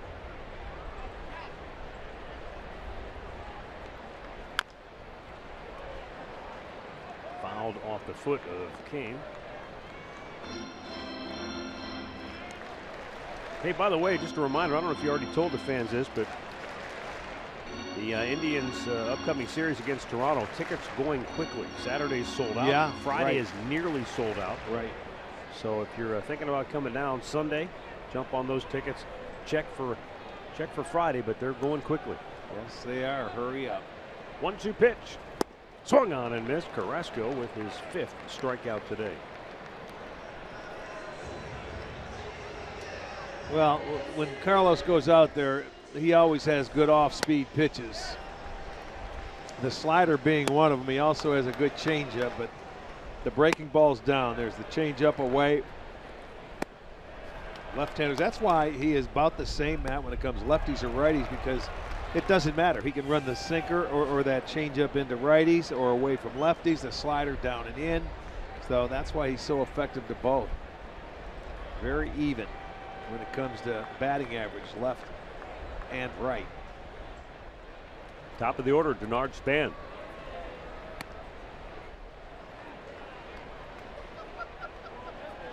He's 1 for 2.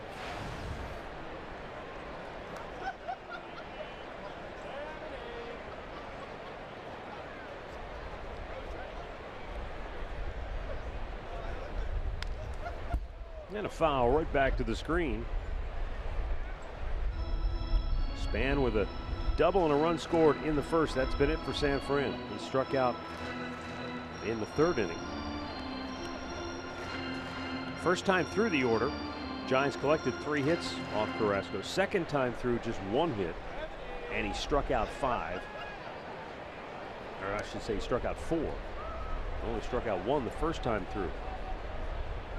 Now going through the lineup for the 3rd time, though at 74 pitches.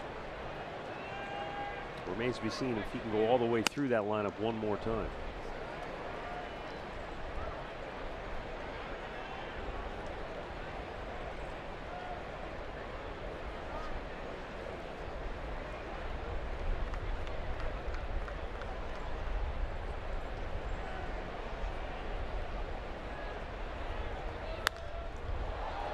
In the air, right field, but hooking. Foul.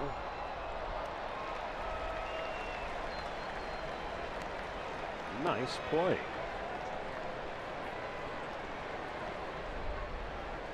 I told you earlier, this is the 3rd career start here in San Francisco for Carlos. And he's looking for his first win.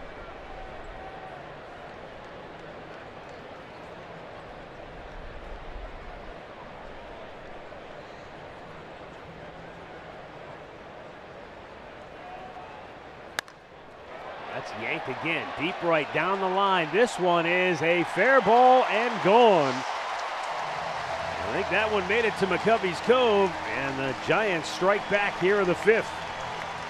Span's 7th home run of the year cuts the Indians' lead to 3-2. Now, that's a rarity. How often do you see a guy hit a ball that probably could have been a home run the pitch before, but it's foul, come right back and leave the yard and keep this one fair?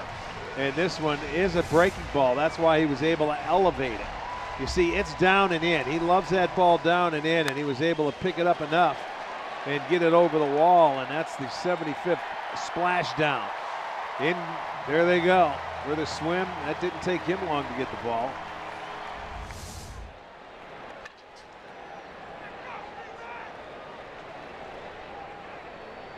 So he makes it a one-run ball game. Are there rules of protocol out there, do you suppose? There are none. Not when it comes to, no. For a baseball in the drink. I was waiting for the nothing. guy that, you know, that was still in the kayak to whack him with his paddle. that would have been legal. Missed outside. 1-1. Yeah, they count them. It was at 74. And there's not many because you've got to really get into a ball and you've got to pull it to get it high over that 24-foot wall. But Denard Span now has scored both the runs for the Giants today. There's Carlos, a couple of 22-pitch innings. He's at 80 pitches here now in the 5th inning.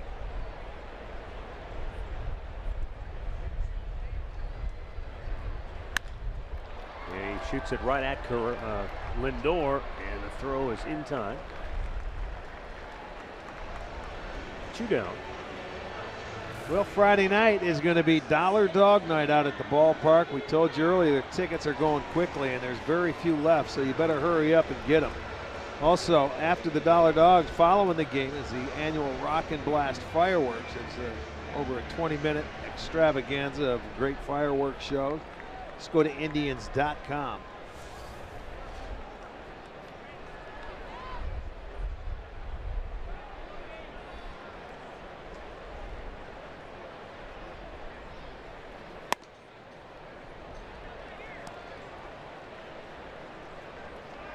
Brandon Belt popped up in the first, walked in the third.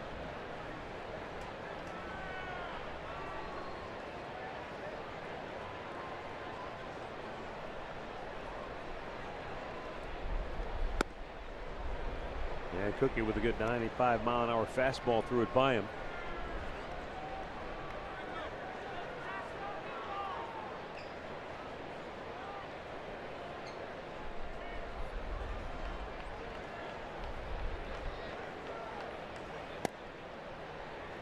That was at the knees at 95, and it's 1-2.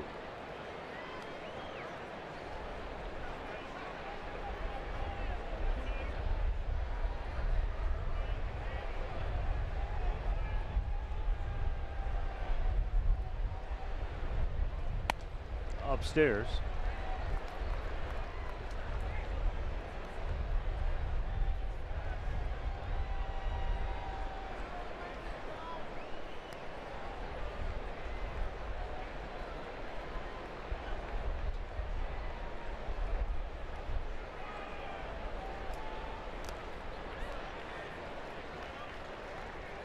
And now full count. Boy, the Colorado Rockies are at it again at home today against San Diego, Coors Field. They are having a field day.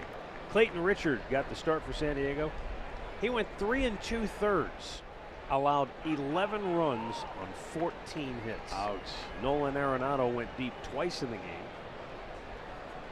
13-0. They're in the 5th inning. Swinging a foul. Perez couldn't hold on.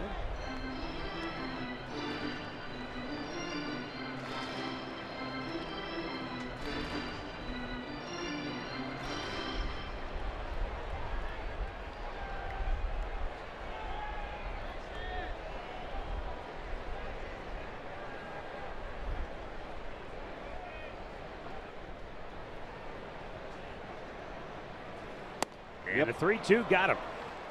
Carlos Carrasco with a half-dozen strikeouts through 5, but Denard Span has scored twice, sends one to McCovey's Cove, and it's a 1-run Indians lead through 5.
Back here in San Francisco, where the Indians lead 3-2 over the Giants on a beautiful day, and we go downstairs to Andre. Well, thank you, Matt. A lot of people try to figure out how Jose Ramirez has become one of the best hitters in baseball. Well, it's a game of adjustments.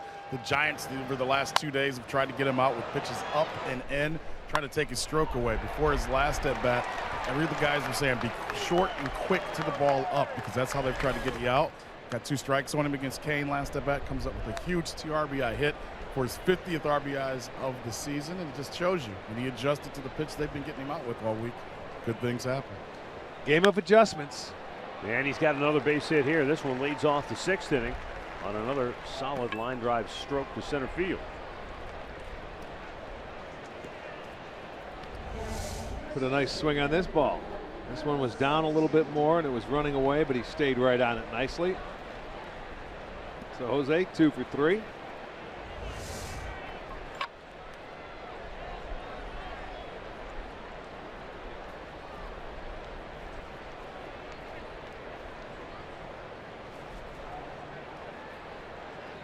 Carlos Santana with a double in the 2nd. And then curiously, in the 3rd inning with a runner at first, 2 down, he thought he was going to get cute and try to bunt, and he bunted it right back to the pitcher. I don't know how you hit one off the wall your first at bat and you've got a guy on you try and bunt the next pitch. Now he's going to ground into a double play. Nice job by Matt Cain to get over and cover at first base. Yes, he did. He got over there in plenty of time.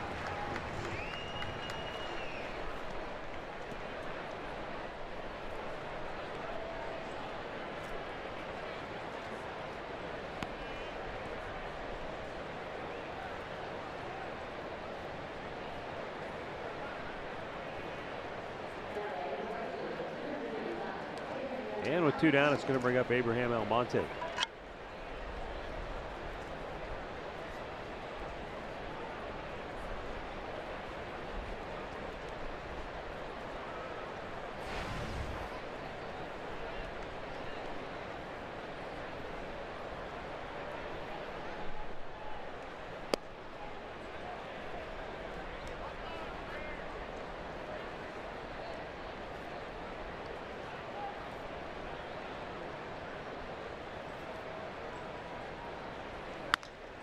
Bouncing ball, just foul. Ooh.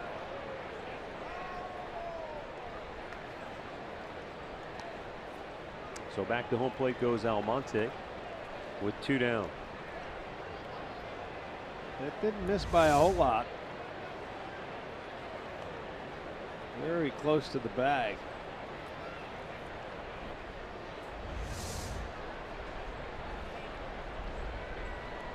Almonte, since coming off the DL, now 6 for his last 20.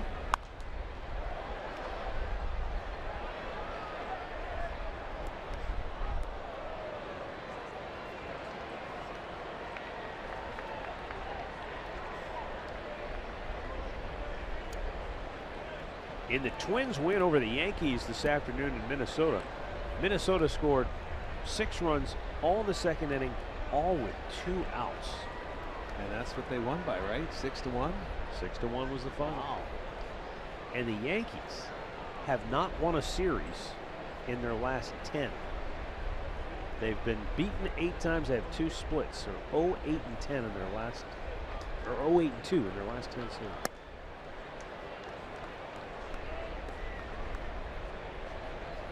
And yet, New York's still hanging around, although you got to wonder, they're only 4 games over 500 themselves now. They were 3.5 out when the day began. Tampa Bay had leapfrogged them in the standings. So Almonte goes down swinging, and we'll move to the bottom of the 6th with the Indians clinging to a 3-2 lead.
Indians lead at 3-2 here going in the bottom half of the 6th inning. Get a good look over San Francisco. Carrasco, 800 career strikeouts now when he struck out Brandon Belt to end that 5th inning. He is 17th in club history. And the strikeouts just keep on piling up for this pitching staff. Yeah.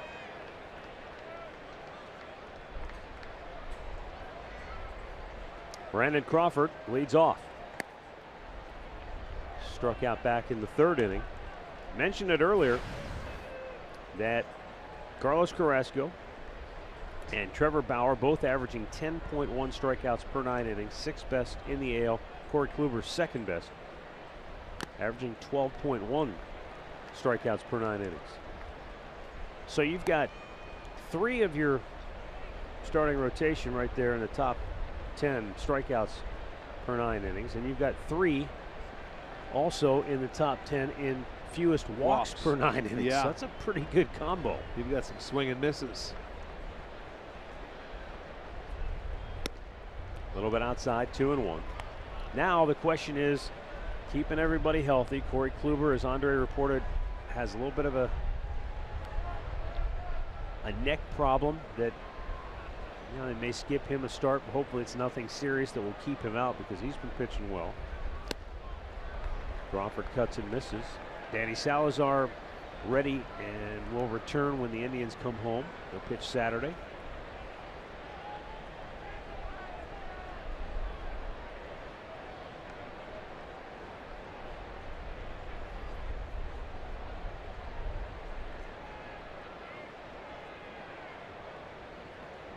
The 2-2. And a ground ball foul. Yeah, that's where you got to hope Salazar comes back and he's throwing the ball that like he is capable of throwing. You're going up against a pretty good lineup in Toronto. And you're going to have to score. And, you know, I guess the thing with the Indians is when you consider that going into the All-Star break, you know, Lonnie was swinging it well. He was leading the team in runs batted. And Jason Kipnis was starting to show signs that he was getting back to being his old self again. And then, boom, you lose both of them to the DL. Long way for Brantley to go. Can't get it. Diving effort comes up short. Crawford's into second with a leadoff double. And the Giants have the tying run in scoring position to start the bottom of the 6th. Well, he's been swinging at that pitch away all day long, but he finally got one and he was able to put it in play. And he drives it to left field. See, it was elevated a little bit. He's been swinging at that pitch all day long. Brantley wasn't going to catch up to that one. It gets by him, but he quickly gets up and gets it in. And Crawford could only get the double. Again, another leadoff double. That's their 3rd leadoff double in the ballgame out of the 6 innings.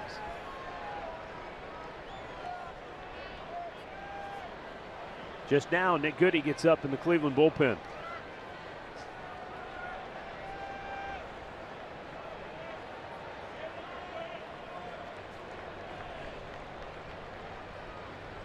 And Connor Gillespie, who doubled in the 4th, is the batter.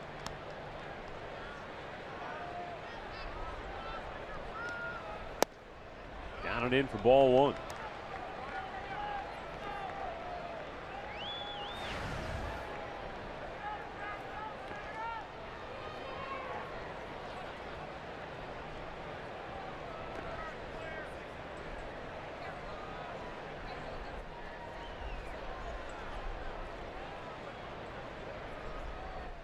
As Terry Francona said last night, I thought he put it very well. He said, you know, look, when you're struggling offensively, when things aren't going the way you'd like them to go, you still have to figure out a way to win a game 2-1.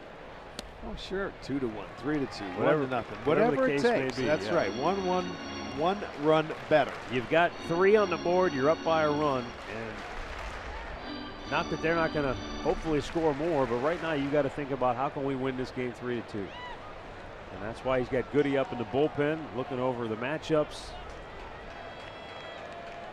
Well, this is usually when the ball game starts. Middle part of the ball game, 6th, 7th inning. When you're in a 1-run ball game, all the little things come into play. Gillespie pulls it foul. And he's looking to try and pull him. You see 2-0 count. He really went out there to try and hook that ball and at least get that runner to third base if you're going to make an out. But as a hitter, you know that going into play. You're down a run. You've got a leadoff man at second base. Your job is to get him to third base. I don't care if you pull it. I don't care if you bunt it. Just get the job done. And you leave it up to the hitter, and he's been around long enough. He knows what he has to do.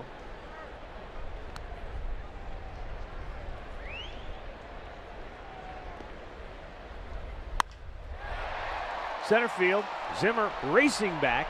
That'll get it Makes done. the catch, and tagging is Crawford. He'll make it to third with one out. Well, he gave it a ride in left center field, but Zimmer tracks that down, but his job is still done. You get that runner from second to third, and he'll get a lot of handshakes when he walks back into the dugout. T-Mobile Unlimited Baseball break. Clayton Kershaw last night went 7 shutout innings against the White Sox, struck out 7. He's now 15-2 on the year with a 2.07 ERA, unbeaten in his last 8. Well, yeah, that's a 1-0 ball game. And they've now won 30 out of 34, the Dodgers. 77 Royals. Yeah, I played against those guys. They were going to put a few W's on the board. Nick Hundley 0 for 2 on the day. Infield in. Tying run at third. And it's inside, ball 1.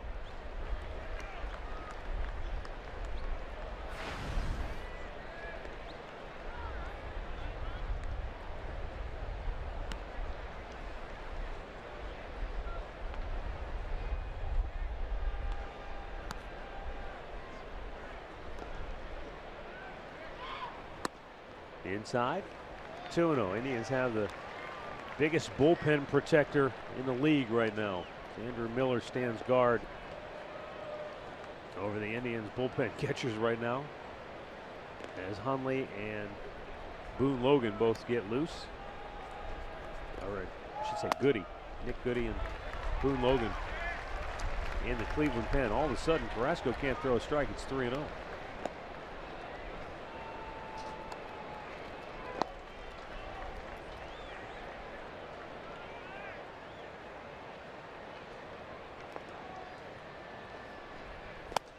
Ball 4, he walked it. Because the bullpens are in play here in San Francisco, you've got to have somebody down there to watch over the catchers. Normally, if you only have one catcher going, the other catcher stands guard. But when you've got double barrel action, you need somebody else. So Andrews said, I'll volunteer my services. No one gets by me. Meeting at the mound as Carlos Carrasco will be facing Kelby Tomlinson now. Runners at the corners and 1 out. Well, they're all meeting. They want to talk about what's going to happen. You've got a double play in order now. You have 1 out. You've got the tying run at third base. So that infield is getting on the same page. I see Perez looking at his little scouting report on his wrist with this hitter. Kelby Tomlinson, who he had a chance his last at-bat with a guy at third base, and he topped over it, and they got the out at home plate.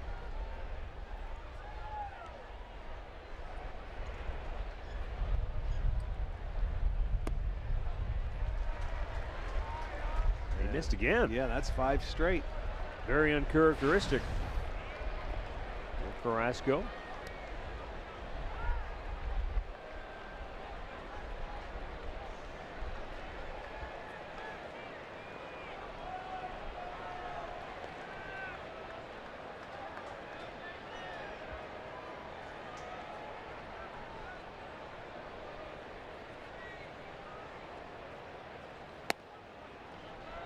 There is a strike called, and it's 1-1.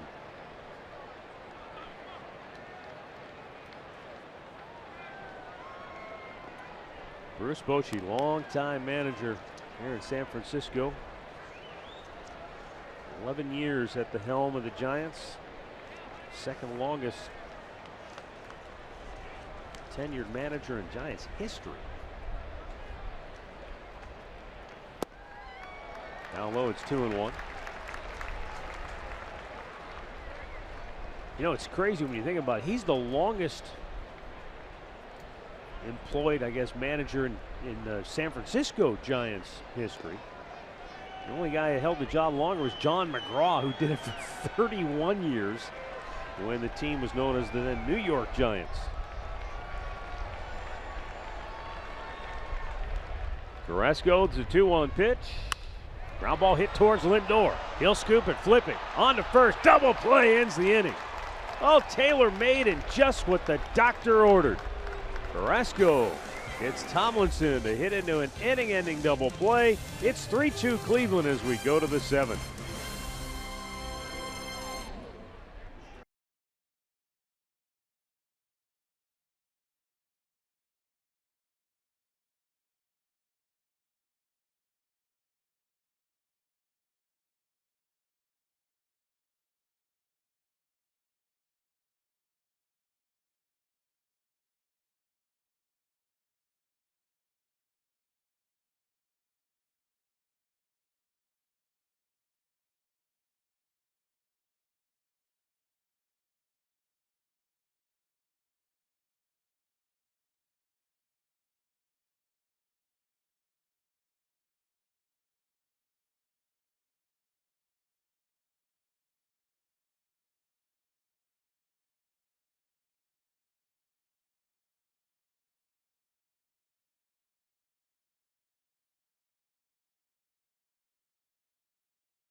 The attorneys at Elk and Elk, Stephen Vogt, who started the year with the Oakland A's. You recall he was designated and ended up in Milwaukee and had a collision at home plate.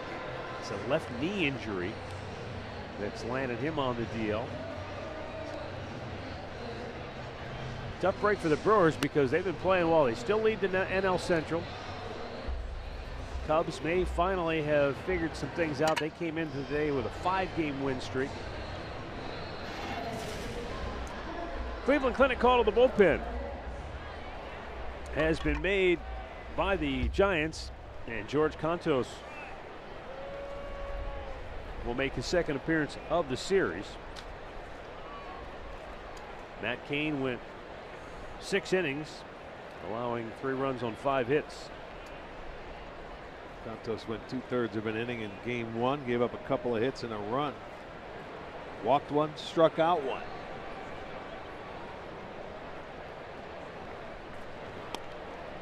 And Roberto Perez leading off. He doubled to right back in the 4th inning.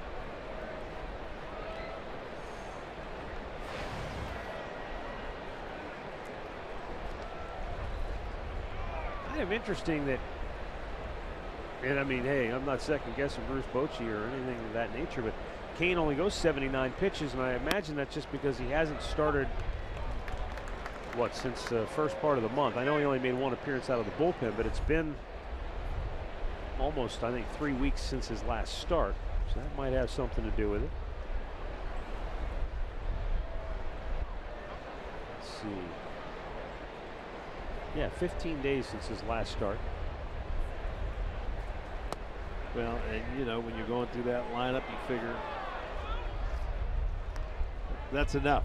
I mean, to give him 6 innings, and the way he's been pitching, he's pitched much better here than he has on the road. Yeah. So he's probably saying, okay, good job, that's all I'm asking. I'm sure, you know, he's looking back on it going, boy, couple of pitches with 2 outs if I could have him back. Well, I think is the one thing he can kick himself for is walking the pitcher. Yeah. And the leadoff hitter, back-to-back walks after he was dealing. And that forced him to have to pitch to those guys in the middle part of the lineup because he walked them.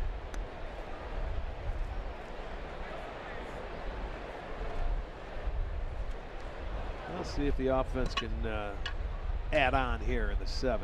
3-1 pitch, and Perez socks it foul. Well, that's a swing you want to see a guy take. 3-1. Get out, get after it, be aggressive.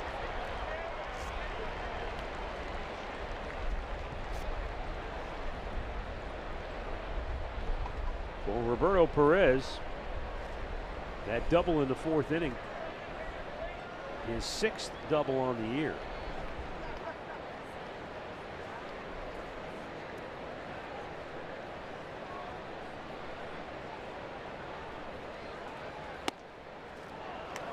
Oh, he rings him up on a bit of a delayed call. A breaking ball that was borderline top of the strike zone. Out number 1. Well, let's take a look and see. He wants it down. It wasn't as high as I thought it was looking from behind the scene, but it did look like it was above the belt, but he rang him up.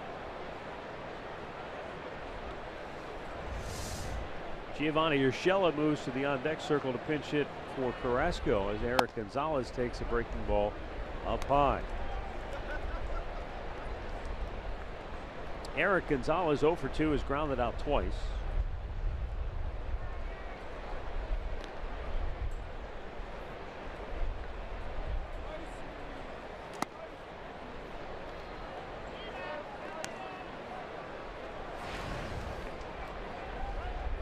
Two and 0 the count.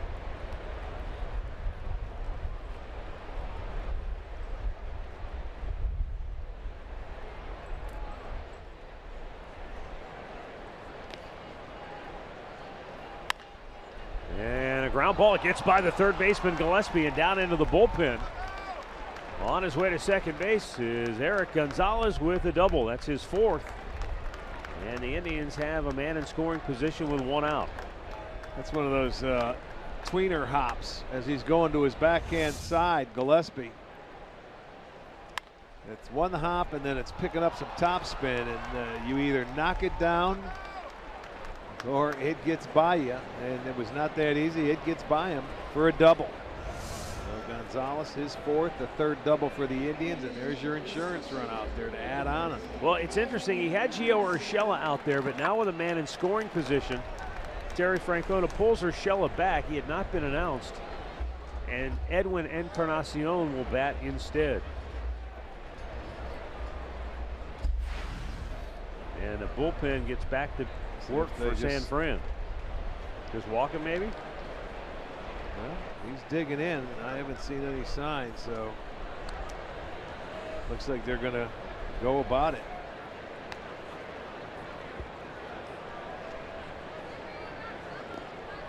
San Francisco has a left-hander up with Bradley Zimmer on deck.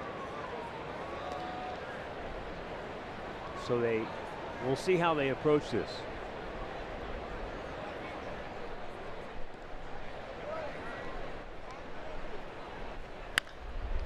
First ball swinging, fouled into the San Francisco bullpen area.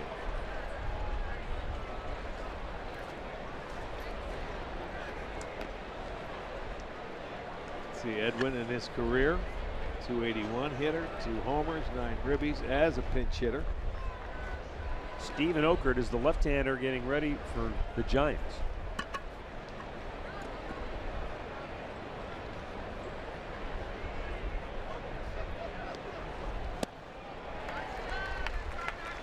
No ball, or yeah, no balls, 2 strikes as Encarnacion waves at that off-speed pitch.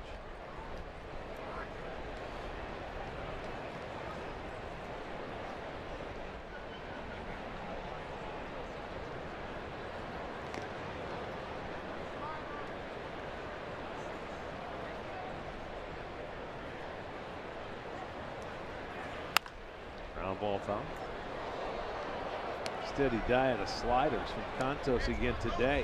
We noticed that in the one game he pitched. It was pretty much slider heavy.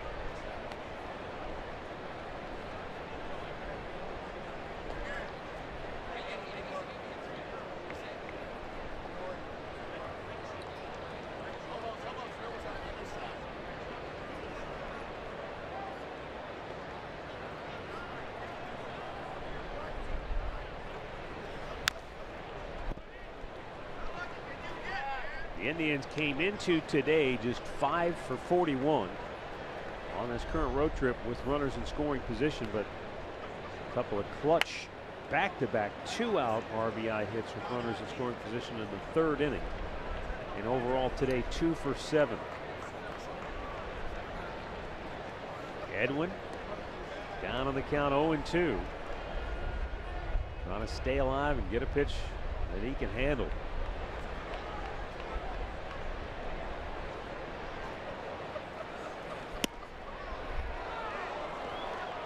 One and 2 to count.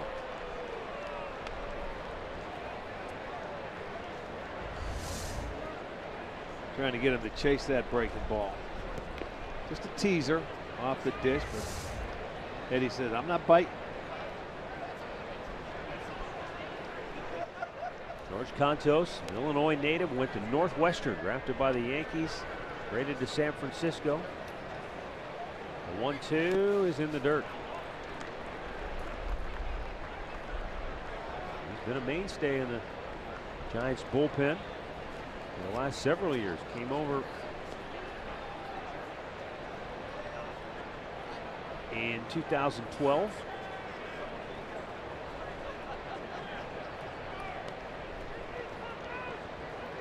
Two years ago, pitched in a career-high 73 games for the Giants and had an ERA of just 2.33.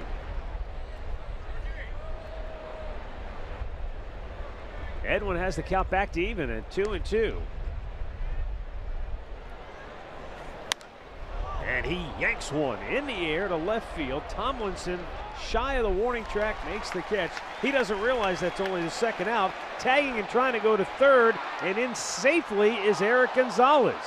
Tomlinson started running in from the outfield because he forgot how many outs there were. But with 2 outs, it's not utterly costly for San Francisco unless they get burned by a wild pitch, perhaps. Not yet. That's not knowing the number of outs, man. You've got to be heads up in a situation. That's right there. That's embarrassing. I mean, and then Gonzalez says, okay, I'm going to add insult to injury. I'm going to tag up and go to third. And it was close. I don't think they were able to tag him is what happened. So he gets to third, and he's hoping right now that Contos can get that third out without allowing that run to score. That happens. Everybody loses track of outs, but boy, little things you cannot do in a one-run game. Letting him get that extra 90 feet, a wild pitch or something now comes into play.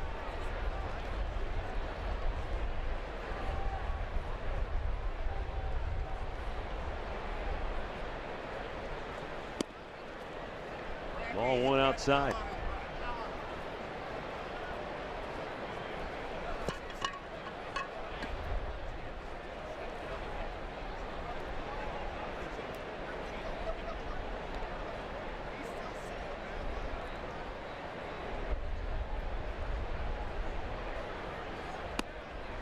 A bit outside, 2-0.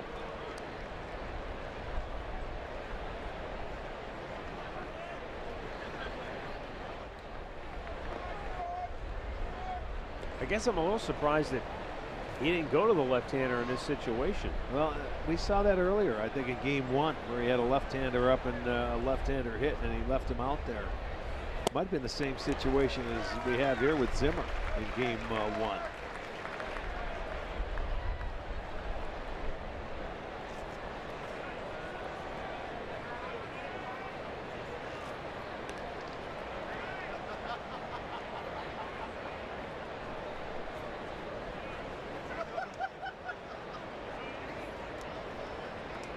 The 2-1. And a called strike evens it up.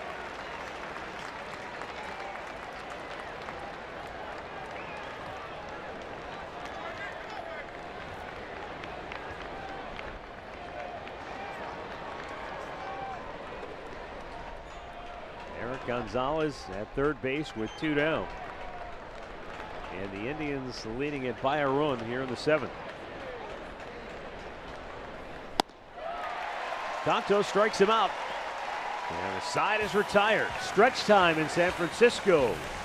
Indians 3, Giants 2.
Bottom of the 7th here in San Francisco.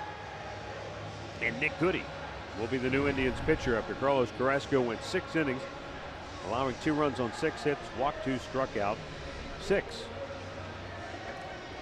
Goody, for the 34th time this year, will have the number 8 hitter, Yorkis Hernandez.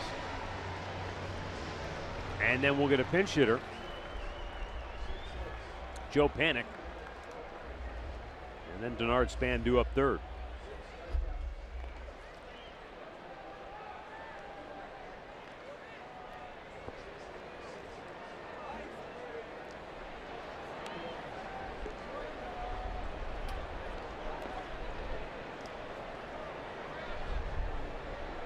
Hernandez 0 for 2 on the day. And a pitch low for ball 1.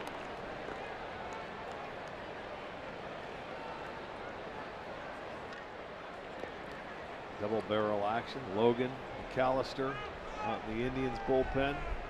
Goody taking over for Carrasco, who went 6 innings, 6 hits, and a couple of runs. Popped up foul, out of play.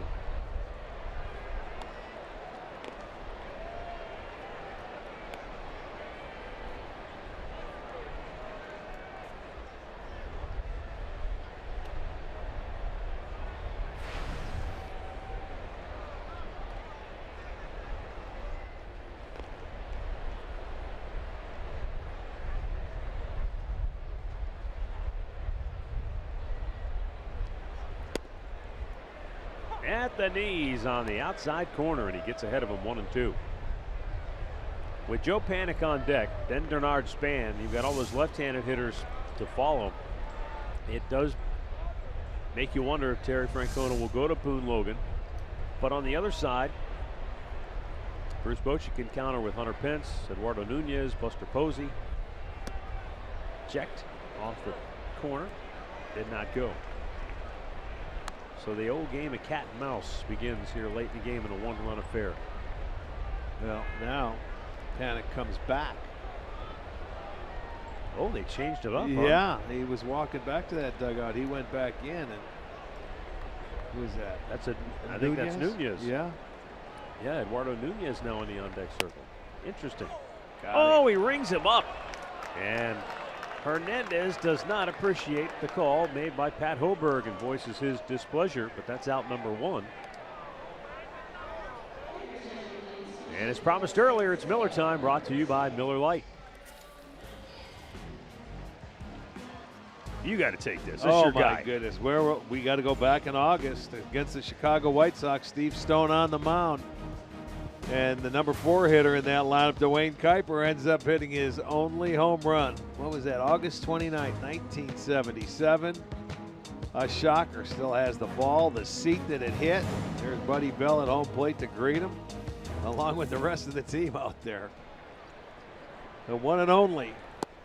That's a really interesting kind of strategical deal here. As take a look at Kite.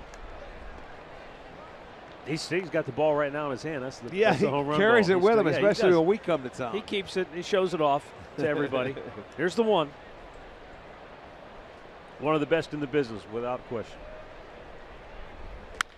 Up the middle, and Nunez shoots it through.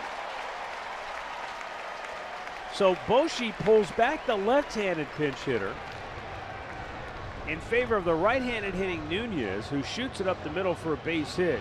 And now with Denard Span coming up, Terry Francona will go to the left-hander, Boone Logan. So the tying run is aboard with 1 out. We're only in the 7th, and we'll be right back.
lead the Giants. Wayne Kuiper played almost 800 games at second base for the Indians. Yeah, remember Kipnis just passed him. Yeah. When it comes on the games played list.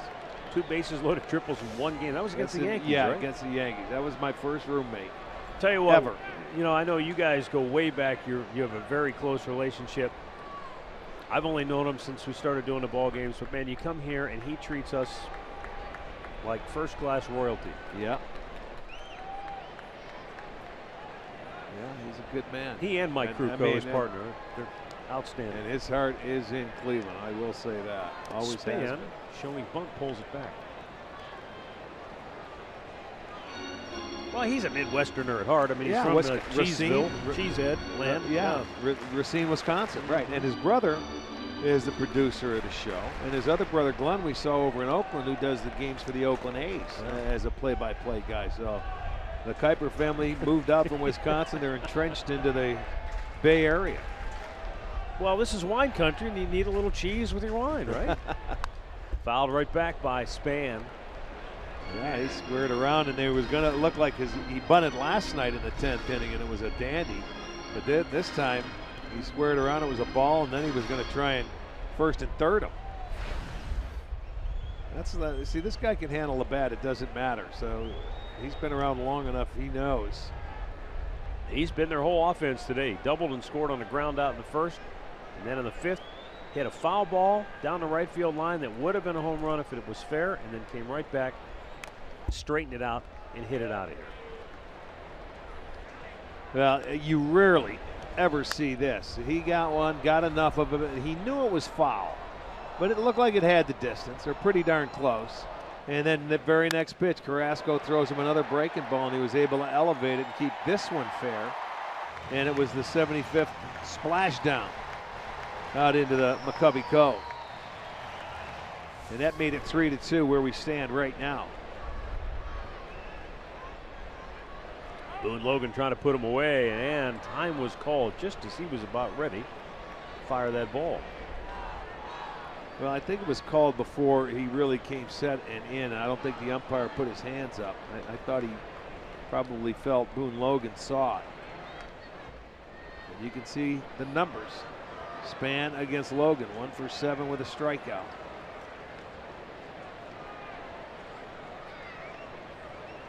Nunez looks like he's itching to go, so Logan's just holding the ball on him. Now he delivers, and it's outside. Yeah, that's tough as a hitter.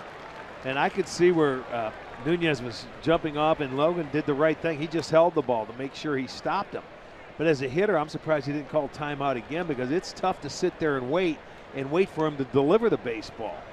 After about 2 seconds, it seems like an eternity. You've got an internal clock going in your own head, don't you? Yes, you do. 2-2, and then they've got the runner caught. Roberto throws down to Lindor, and he can't get it out of his glove, and safely back at first is Nunez. What a break for the Giants. Well, they had him dead to rights. It's just a throw from Perez. He was trying to make the throw on the run, and that's when Nunez went back. He saw the ball bounce in the dirt, and he was going to take off to get himself in scoring position. Not a bad play, but he was caught in between, but he was able to get back. So no harm, no foul. I guess if you're Roberto Perez, once you start running at him, you might as well keep going. Keep going, exactly. Make him commit to go one way or the other before you get rid of the ball. And as soon as he started to release it, he was heading back to first base. But you're right, make him commit.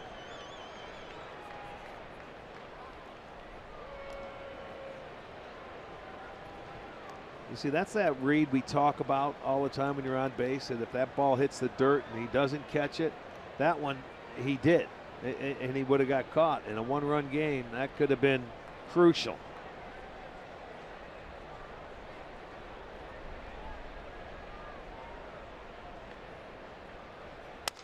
Broke his bat, and Gonzalez tags him out, flips to first. That's an inning-ending double play. Well turned by Eric Gonzalez. He had to avoid the shattered bat, scooped the ball, tagged the runner, flipped it to first, all in one.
This copyrighted telecast is presented by authority of the Cleveland Indians and may not be reproduced or retransmitted in any form.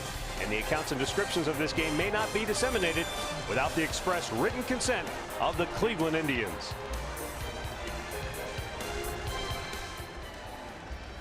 Eric Gonzalez with a terrific play to turn 2 and get the Indians out of the 7th. And as we go to the 8th inning, San Francisco goes back to their bullpen. And Stephen Okert, left-hander, will be coming on. Okert is the 3rd Giants pitcher to work here this afternoon, making his 31st appearance of the year.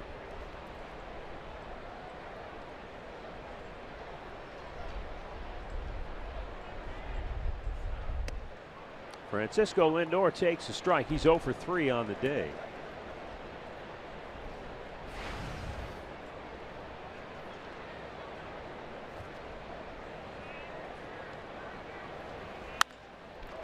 Sharply hit right at the second baseman, Miguel Gomez, 1 down.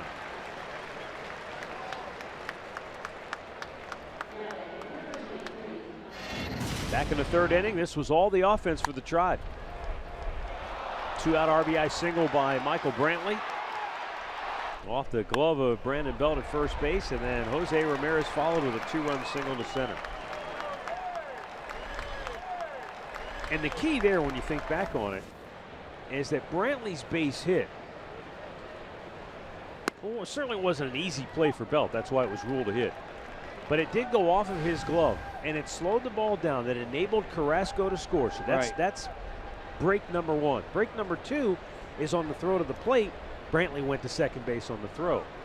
And so then Ramirez follows with a 2-run single. And Brantley is now headed for extra bases. Doubles down into the right field corner. And he's got a 2-hit afternoon here in the series finale. And a big insurance run now out there for Cleveland. And Michael Brantley now with 1,000 career hits. All right, congratulations, nice number. Going to get the fastball inside, and he turned on it, drilled it down the line in the right field. It'll be his 18th double. And again, the Indians will have a chance with a runner in scoring position. They're going to intentionally walk Jose Ramirez because he burned him with that 2-run single back in the 3rd inning. And it'll bring up Carlos Santana. Think about this, Rick. Now, just in the last couple of weeks, we saw Victor Martinez get his 2,000th career hit against the Indians in Cleveland. And now Michael Brantley with a nice milestone hit number 1,000. It's amazing when you really stop and think long and hard about it. 1,000 hits is great. 2,000 hits. You think about how long Victor's played to get 2,000 hits. Then you start talking about the 3,000 hit plateau. A little different world. Holy mackerel. Yeah, different altitude. And I've got an interesting little tidbit for you that I know you'll enjoy here in a second. 2 out, 1 out. Santana 1 for 3 on the day. Base hit left field. Brantley into 3rd. He's going to be waved home. He's going to score. Ramirez stops at 2nd, darts back to the bag. He's there safely. And Carlos Santana with his 2nd hit of the day, his 49th run batted in on the year. And the Indians have added to their lead. It's now 4-2. Well, taking advantage of it, jumping on the first pitch. He figures he's trying to get ahead of him, and Santana ready for it. Hit a liner into left field. He'll get his 49th RBI. So that's Santana's 2nd hit.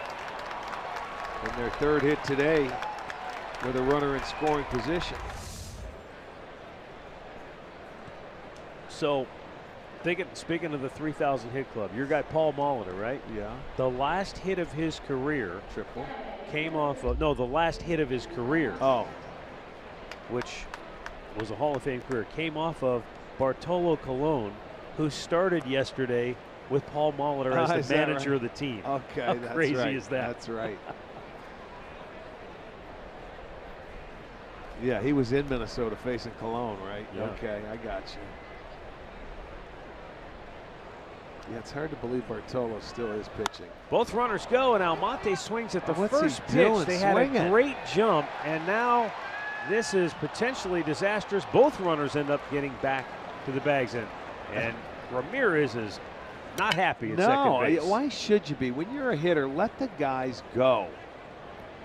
I mean, sometimes the only thing I can think of is that hitters may think it's, oh, I see him running, I missed a sign, or I got to go hit and run. When you see him get a jump like that, let him go. And they could have had a chance for a double play either at second or first because both guys were up a base. Well, Bruce Bochy's going to make a pitching change here, but that's a big break for San Francisco. Because Almonte harmlessly flies out and the runners have to both go back. So we've got a timeout with a run in, 2 on, 2 out in the 8th. Indians up 4-2.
Training camp next week as they get ready for the upcoming NFL season, and we'll be there to bring you full coverage from Berea. Training Camp Daily, Thursday, July 27th. It debuts on Sports Time Ohio and streaming on Fox Sports Go.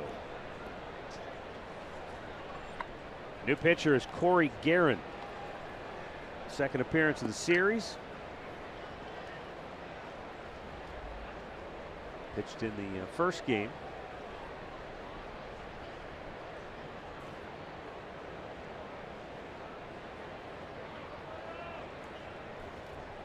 Two on, 2 out. Roberto Perez, the batter.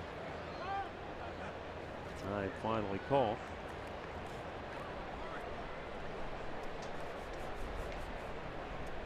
Guerin worked a scoreless inning on Monday, a perfect 8th. But he's had his troubles of late.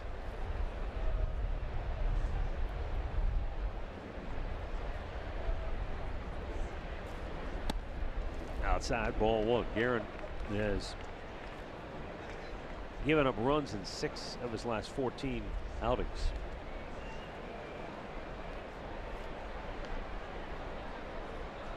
And that's usually a situation where he's coming into a game where they don't have the lead, but maybe they're down a couple of runs trying and to now, hold it. Now all of a sudden the game gets away from you.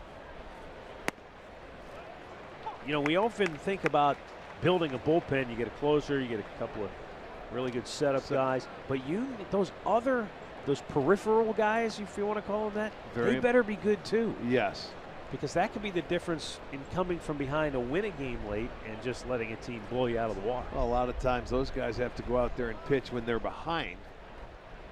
But it's so important if you ever want to have any come from behind wins. And the Giants have, what, 6 walk-offs or something like that.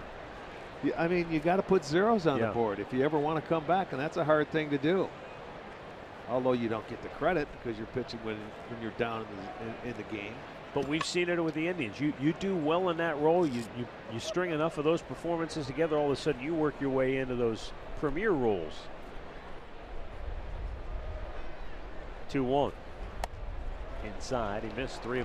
Remember last year, Dan Otero went from a guy who, he's just kind of the mop-up guy, to the next thing you know, he's pitching a lot of meaningful games in key spots.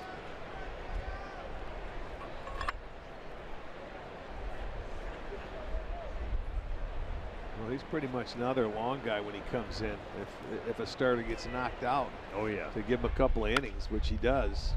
To short, Crawford to second, inning over. Indians get an insurance run as Michael Brantley doubles into the right field corner and Carlos Santana brings him home. It's 4-2 Cleveland, middle of the 8th.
KeyBank hassle-free weekend this weekend as the Indians will take on the Toronto Blue Jays. KeyBank will provide fans merchandise, free parking, free food, and much, much more all weekend long.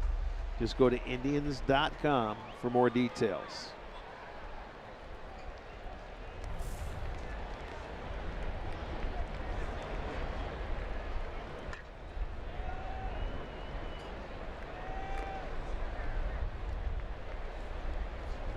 Miguel Gomez to bat for the Giants here in the bottom of the 8th inning. He's leading off this inning. He's 1 for 3 on the day. Singled back in the first inning. That's right-handed against Logan and takes down low. Ball 1. Brian Shaw up in the Cleveland bullpen. Gomez is a switch hitter, and then 3 left-handed hitters due after him. 2-0. By the way, Nolan Arenado hit another home run for the Rockies. He's hit 4 now? He had 3. I think it's just 3. Let me see here. He had 3 and 7. 2, 3 home runs. It's 18-4 Rockies. Wow. That's... And they've got another at-bat coming in the bottom of the 8th. Oof. That's a long day. Swung on and missed. 2-2.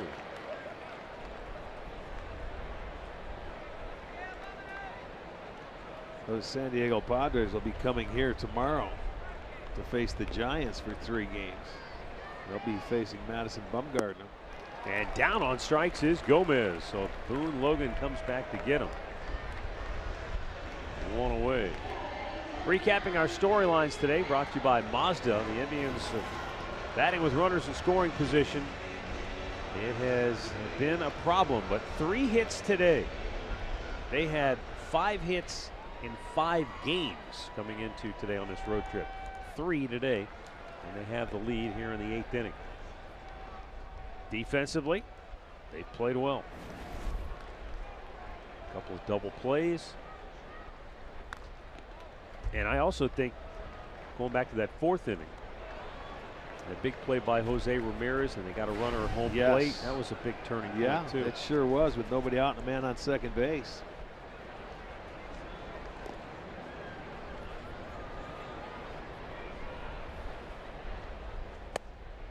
Logan zips a fastball up high, 1-1.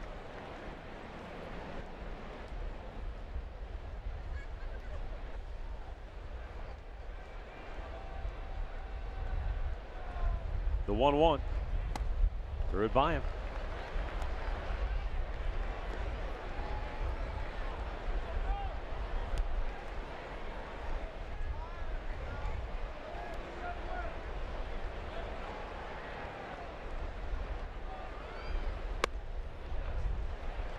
Tell you, Rick, it's not as though the Indians have just gone out and tricked Brandon Belt. I've seen a lot of times they've challenged him with fastballs and just thrown it by him. Yes, he's swung through a lot of pitches that are above the belt in this series.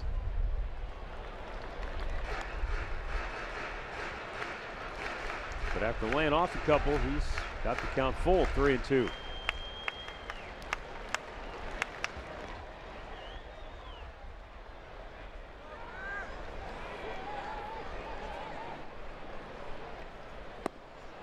And he lays off. He draws a walk. What happened to Logan? And down goes Logan. It looks like he's clutching his arm, his elbow.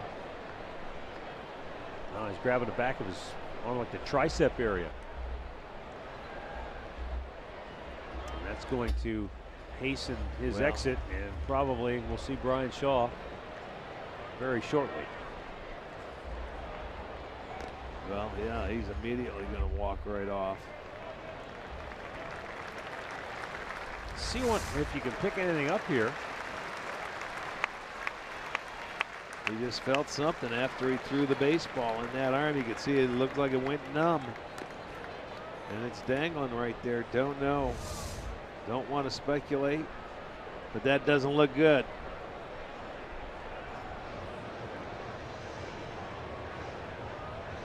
So Boone Logan will head to the clubhouse, and they'll take a long look at him. Meanwhile, we'll see Brian Shaw in the game when we come back.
Francisco, where the Indians lead the Giants 4-2.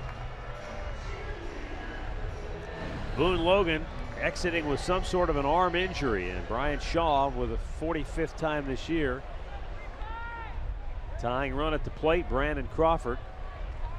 Connor Gillespie waiting on deck. Brandon Guyer comes into the game in right field, a double switch, so Guyer will be due up second in the top of the ninth. Shaw goes into the number 6 spot in the order. Abraham Almonte, who made the second and last out last inning. Brandon Crawford is 1 for 3 today. RBI ground out in the first, doubled his last time up.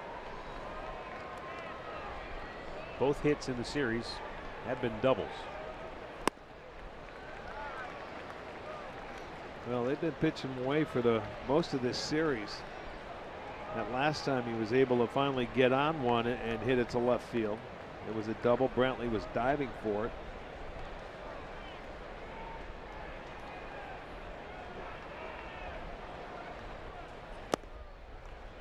Yeah, his first double in the series opener was off the brick facade, right center.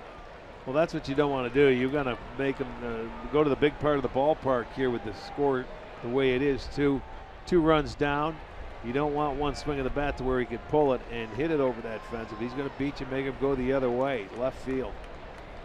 You would think something away, force him to drive it. Tied him up, and it's 2-2.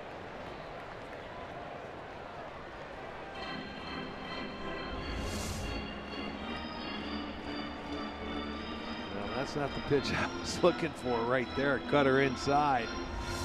Had a pretty good swing, and it goes right back into the mask, and it knocks that little protector off of the Pat Hoberg's mask.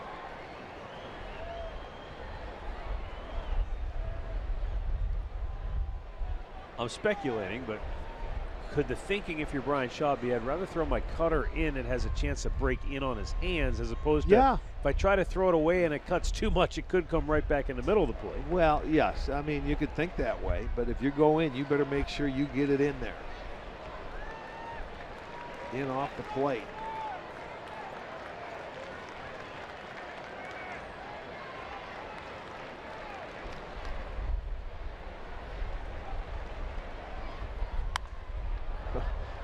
That's not in.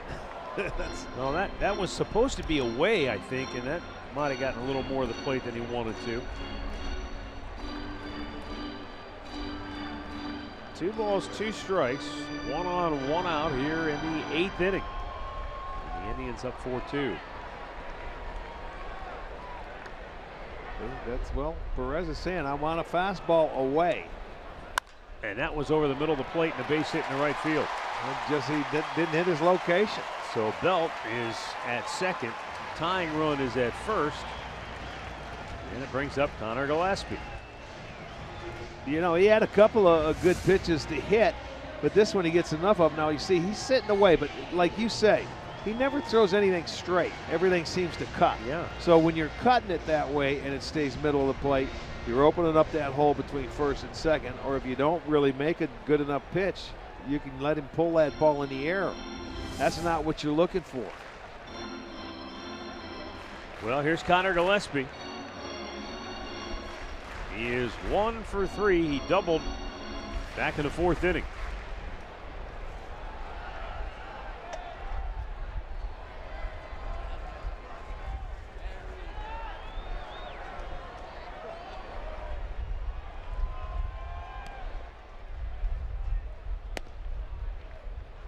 And a strike is called.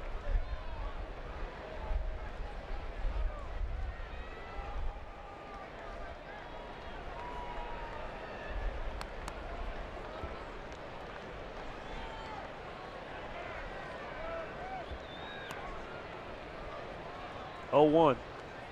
And he shoots it foul. Look out, folks. Tell you what, a guy came with his glove. He jumped up out of his seat and tried to make a leaping catch. Give him credit. He reacted well to it. I just hope whoever was behind him was able to get out of the way. No kidding. Because that ball was flying into the seats in a hurry, and there's a lot of folks checking to make sure whoever that was behind him came out all right.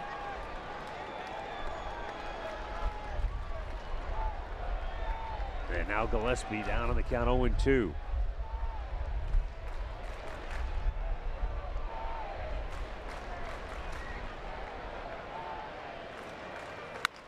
Got it in on his hands. Oh, and it goes through Santana.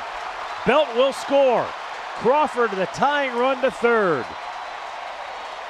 And instead of 2 outs and a couple aboard, 1 out, a run in, and still 2 men on base.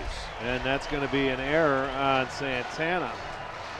That ball just jumped up. I don't know if it went between his arms or his hands, but right there, and it gets through the wickets. So now the tying run just 90 feet away. It took a little jump on that dirt, but I don't even know if he touched the ball. But he was right in front of it, so a huge error here again for the Indians. Tying run 90 feet away. And now Shaw facing Nick Hundley, who is 0 for 2 with a walk.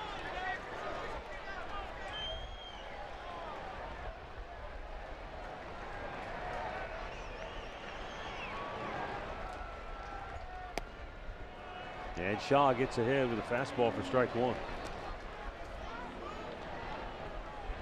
You're right, you know, on a second look, it did look like the ball took maybe a funny hop on Santana. It got up on the dirt, and it scooted up, but he was right there in front of it, and I don't even think he touched it. Out of play.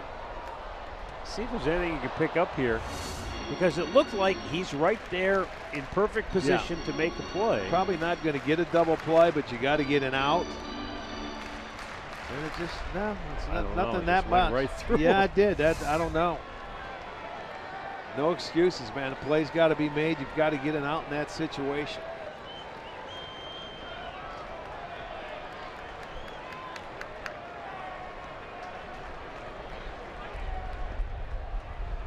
Shaw has a chance now for a strikeout. Hundley won't chase. Hundley had picked up a hit in 6 straight games coming into this afternoon's action. Not bad considering, you know, he's not an everyday player.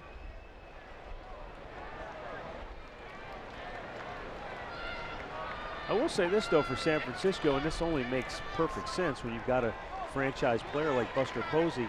They have tried to move him around to keep his bat in the lineup, keep him fresh, play him at first base. Right. He's played, he's had a number of starts and then a few DH spots in the American League. Back out of play.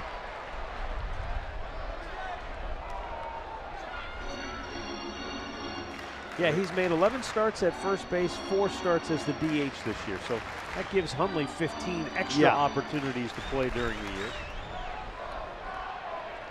Well, now you take another one of those ground ball double plays that the Indians were able to get back in the 7th inning to get out of it.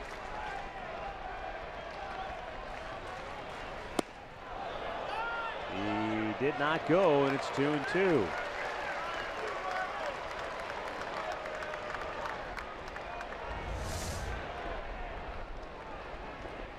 No, he never came close to going after it. 2 balls, 2 strikes. Indians clinging to a 1-run lead now. First and third, 1 out. And down the right side, foul, out of play. That's pretty much what you're doing as a hitter, I would think, in this situation. Protect and looking middle away and just trying to don't swing at that breaking ball out of the zone. Just try to foul it off, but look away and go the other way. I don't know if he's going to come inside at all.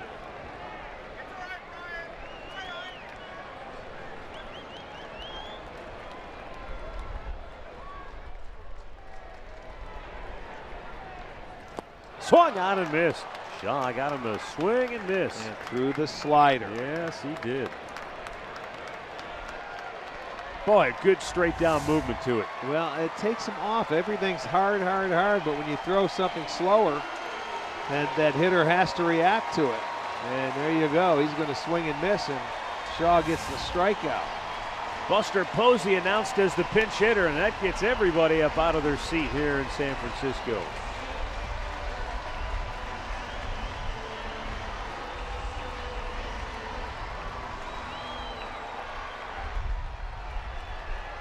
Posey comes in, one of the best hitters in the National League. 327 average.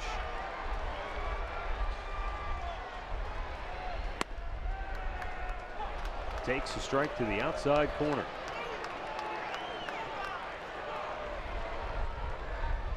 Buster Posey 4th overall in the National League in batting average.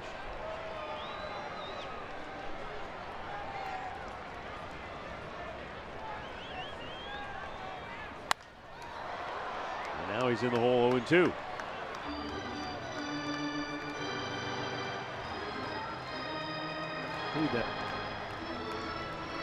Posey is also 6th in the National League in on-base percentage. In addition to the high batting average, he works his way on via the walk because he's got a good eye. And a lot of teams just say, don't let him beat us, so don't work around him.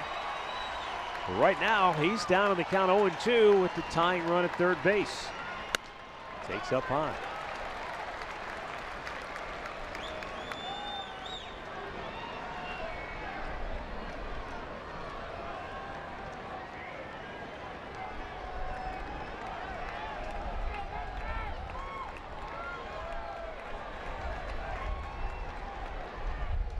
Now the 1-2 pitch, it's a little high again, 2-2.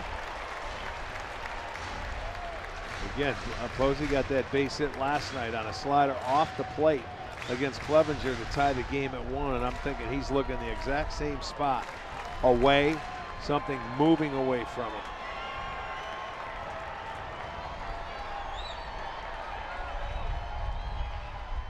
Right like that. Oh, man.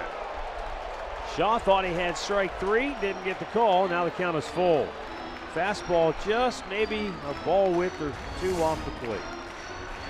Well, you'll see that cut. It goes away. Perez tries to bring it back in. So now something's got to give. 3-2, 2 outs. Head start at first base if you're Gillespie.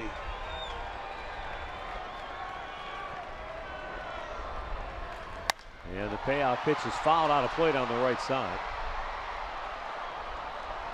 But anytime the ball goes anywhere near that right field wall, everybody jumps up out of their seat here. They've seen enough balls head that way that have splashed into the cove that they feel like anytime they're at the plate, they've got a chance. And again, it seems like, for what it's worth, the prevailing breeze would carry the ball that way. Yeah, that's what it looks like, you know, with those flags out there, the little ones blowing out toward that bay. You just never know. Well, we had a splash down earlier in the 5th inning. Bernard Span. Indians looking for that final out, hold on to that 1-run lead. If Shaw walks Posey, Gorky's Hernandez 0 for 3 today, and 2 for 9 in the series would be next. Posey deep left. Brantley won't get it. Giants tie the game and take the lead.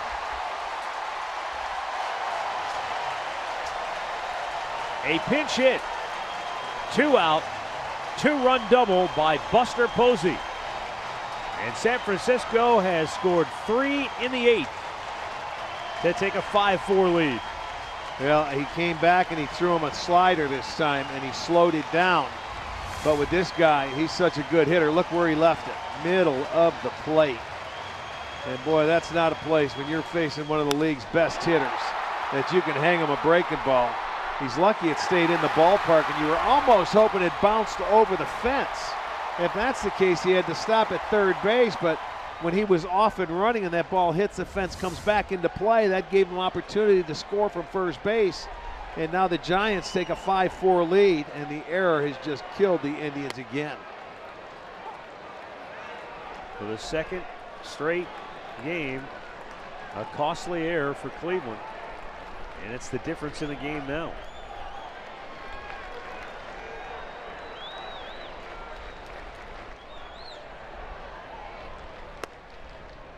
Gorky's Hernandez.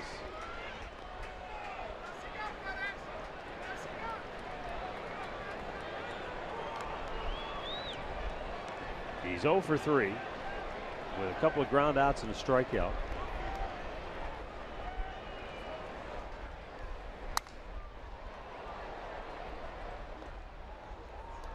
You know, this goes back to one of those old, it's easy to second guess, but, you know, I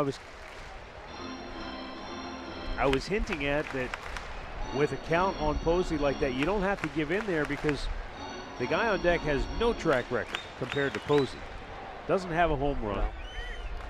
We've talked about it from game one, and says there's one guy in this lineup you don't want to beat you. And guess Buster what? He's Posey. done it 2 days in a row now. Yep. Because they were, I don't think, smart enough to pitch around him. Hernandez strikes out. But the Giants turn the tables on the Tribe with 3 in the 8th.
Well, here we go.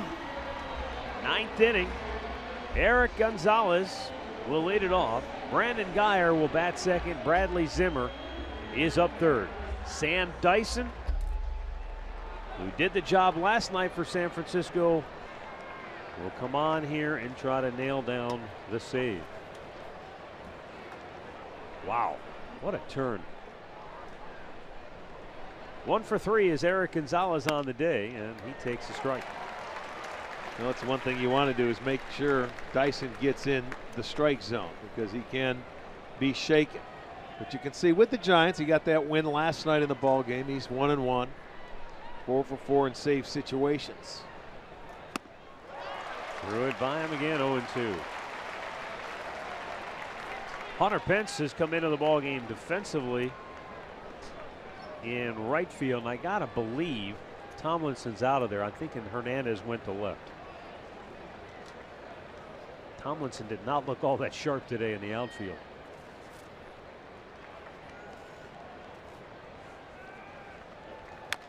Gonzalez pulls it foul. Yeah, there's Gorky's Hernandez over and left.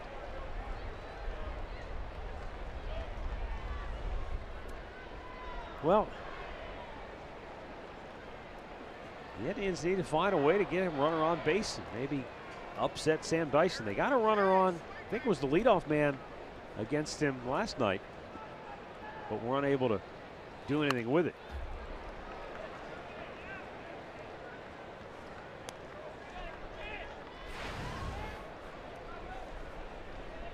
Yeah, it was in that 9th inning. Remember, he walked Encarnacion, but then a pop-up, a couple of weak ground ball outs. Yes, that's right, he did.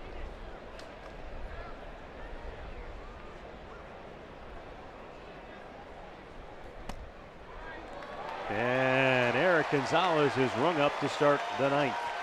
One down.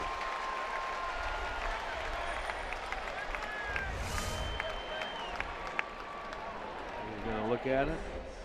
Top of the zone, outside part of the plate. It gets the strikeout.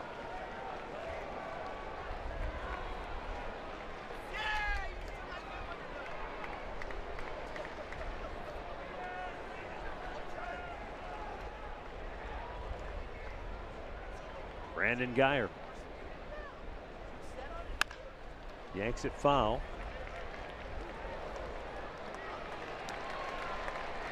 $41,067. The attendance this afternoon. It's the first sellout in the series, despite the fact they had better than 39,000 in each of the first two games. Oh, 0-1. Strike two called, and if you missed it, the series opener saw the end of San Francisco's sellout streak after 530 consecutive games.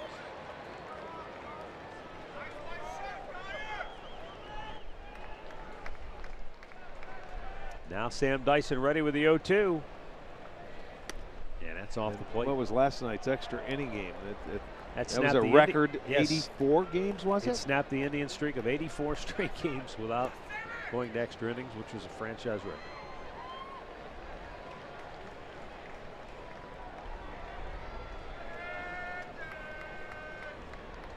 And the 1-2. Line drive, base hit, right field. So the tying run is aboard for Cleveland here in the ninth. And we go to the top of the order, and Bradley Zimmer. Well, he got himself a breaking ball that stayed on and out over the plate and just did what you have to. Oh, that was a fastball. I'm sorry, that ball came back, the sinker. I thought it was a slider going away. It was not. Stayed on the fastball, shot it to right field. So now the tying run aboard.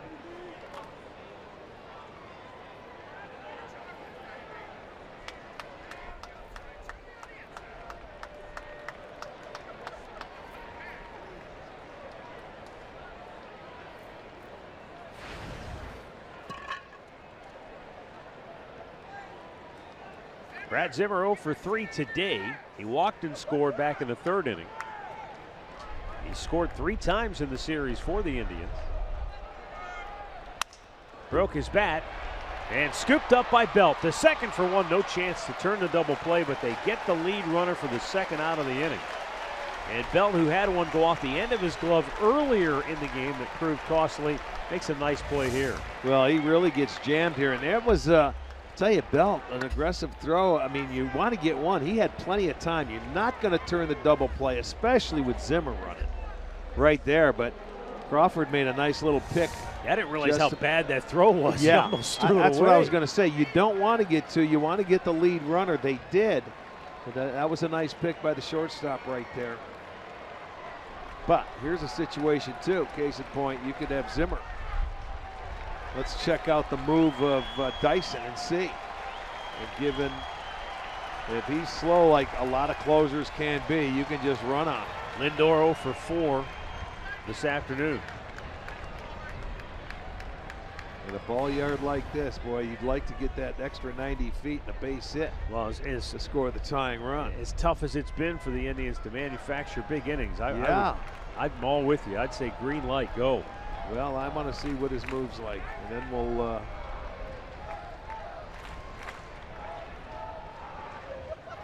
I say go for it. I say go for it, man. You get a chance, take off.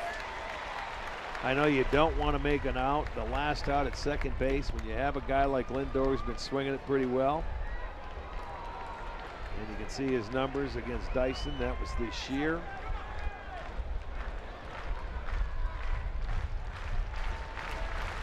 Zimmer's off. There you go. Pitches inside, would hit him. There you it go. hit Lindor, and so Zimmer's at second, and now the go-ahead run is aboard as Lindor goes to first. There you go, man. Keep the pressure on him. This one looked like it was running inside, almost like a cutter. And Frankie was just going to spin out of the way, but it does nick him. Got him on the hip. Yep, got him on the hip. So now you've got first and second, 2 out, and Brantley coming to the plate. So the pressure's there. And you've got a patient hitter up there, so he's going to make Dyson get in the zone. McAllister quickly gets up, and he's throwing in the Indians bullpen.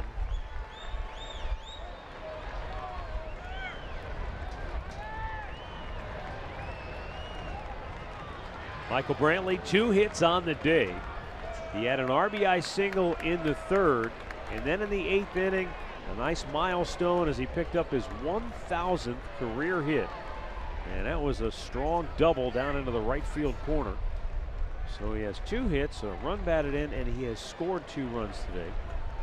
Now picked up a hit in 5 straight games. That batting average right at an even 300 for the year.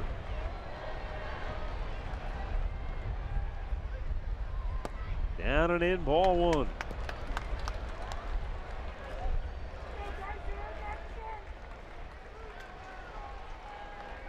Indians down to their last out, but threatening. Down a run in the 9th. This Giant sellout crowd a little uneasy now. And now it's 2-0. Well, with each pitch, it seems like more pressure on Dyson. And as I said, the patience of Brantley, he's going to force him to get into the strike zone. He's not just going to go up there wailing away.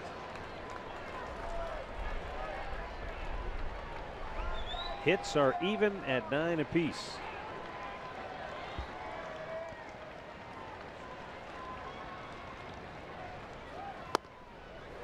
On this road trip, I said to you as we were walking back last night, have we seen a 10-hit game on this road trip yet?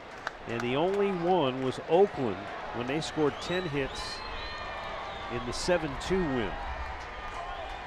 That's it. Well, the Indians need a hit here if they want to tie it up, and they could have 10 on the board. 3-0 pitch. Brantley taking all the way, and that's a strike.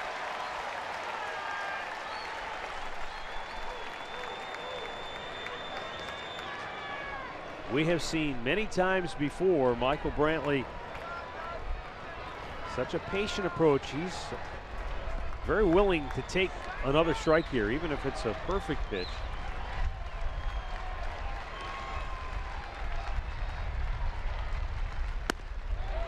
And a full count. He's got to make Dyson go 3 in a row because he's got Jose Ramirez right behind him on deck. So he's not going to chase that pitch. And he's not afraid to battle you once he gets to 2 strikes. No, he's not afraid to hit with 2 strikes. So it's all the marbles right now. Let's see what happens. Let's shakes down. They get a head start. Remember, Lindor at first. He'll be off and running. First baseman back. Yeah, as far as speed on the base, you get just one. You don't have to get through the gap. You get 1-2 that near it. He could score. He'll be almost to second base by the time the ball gets to Brantley. Here go the runners. Ball 4, the bases are loaded. And Jose Ramirez is coming up. Well, there you go. Brantley made him throw 3 straight, and he couldn't do it. He could not do it. So after the base hit by Geyer, you get the force out at second base. And he hit Lindor, he walks Brantley, and now there's no room for error. The Indians have a chance to take the lead. Already 2 hits on the day, a couple of runs driven in.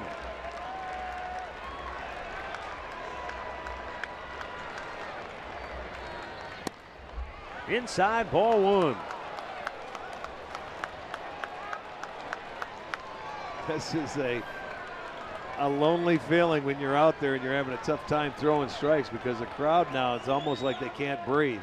Well, he had 2 outs and only 1 on base. Then he hit Lindor and walked Brantley. Now the 1-0, and that's outside. 2-0. Yeah, and you're not going to get any help. It's almost like he's aiming it now. And now the crowd's getting into it. Ramirez will not be quite as generous as Michael Brantley. Even though he's ahead on the count, if he gets one to his liking, he's going to turn it loose here. That was borderline. He'll take it. It's 2-1. Well, did you see his reaction on the take? You know, he wasn't gonna swing because he knows that he's having a tough time throwing strikes. He's not gonna help him out, but his reaction was, boy, oh boy, that was awful close. He thought it might have been outside. He was moving that way.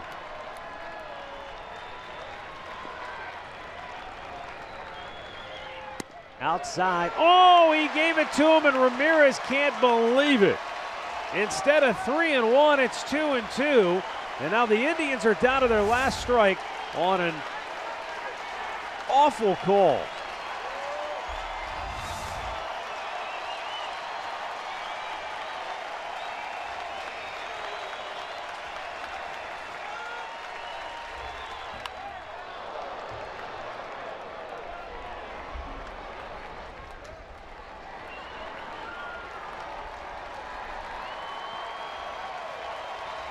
Jose Ramirez came in the league's third best hitter in terms of batting average.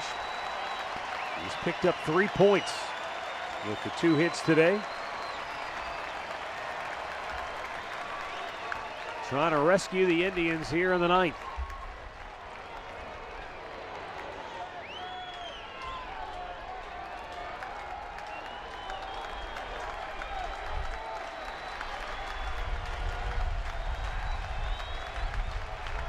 Sam Dyson's 2-2 pitch. In the air, right field. Hunter Pence. And the Giants win it. The Indians leave the bases loaded in the 9th.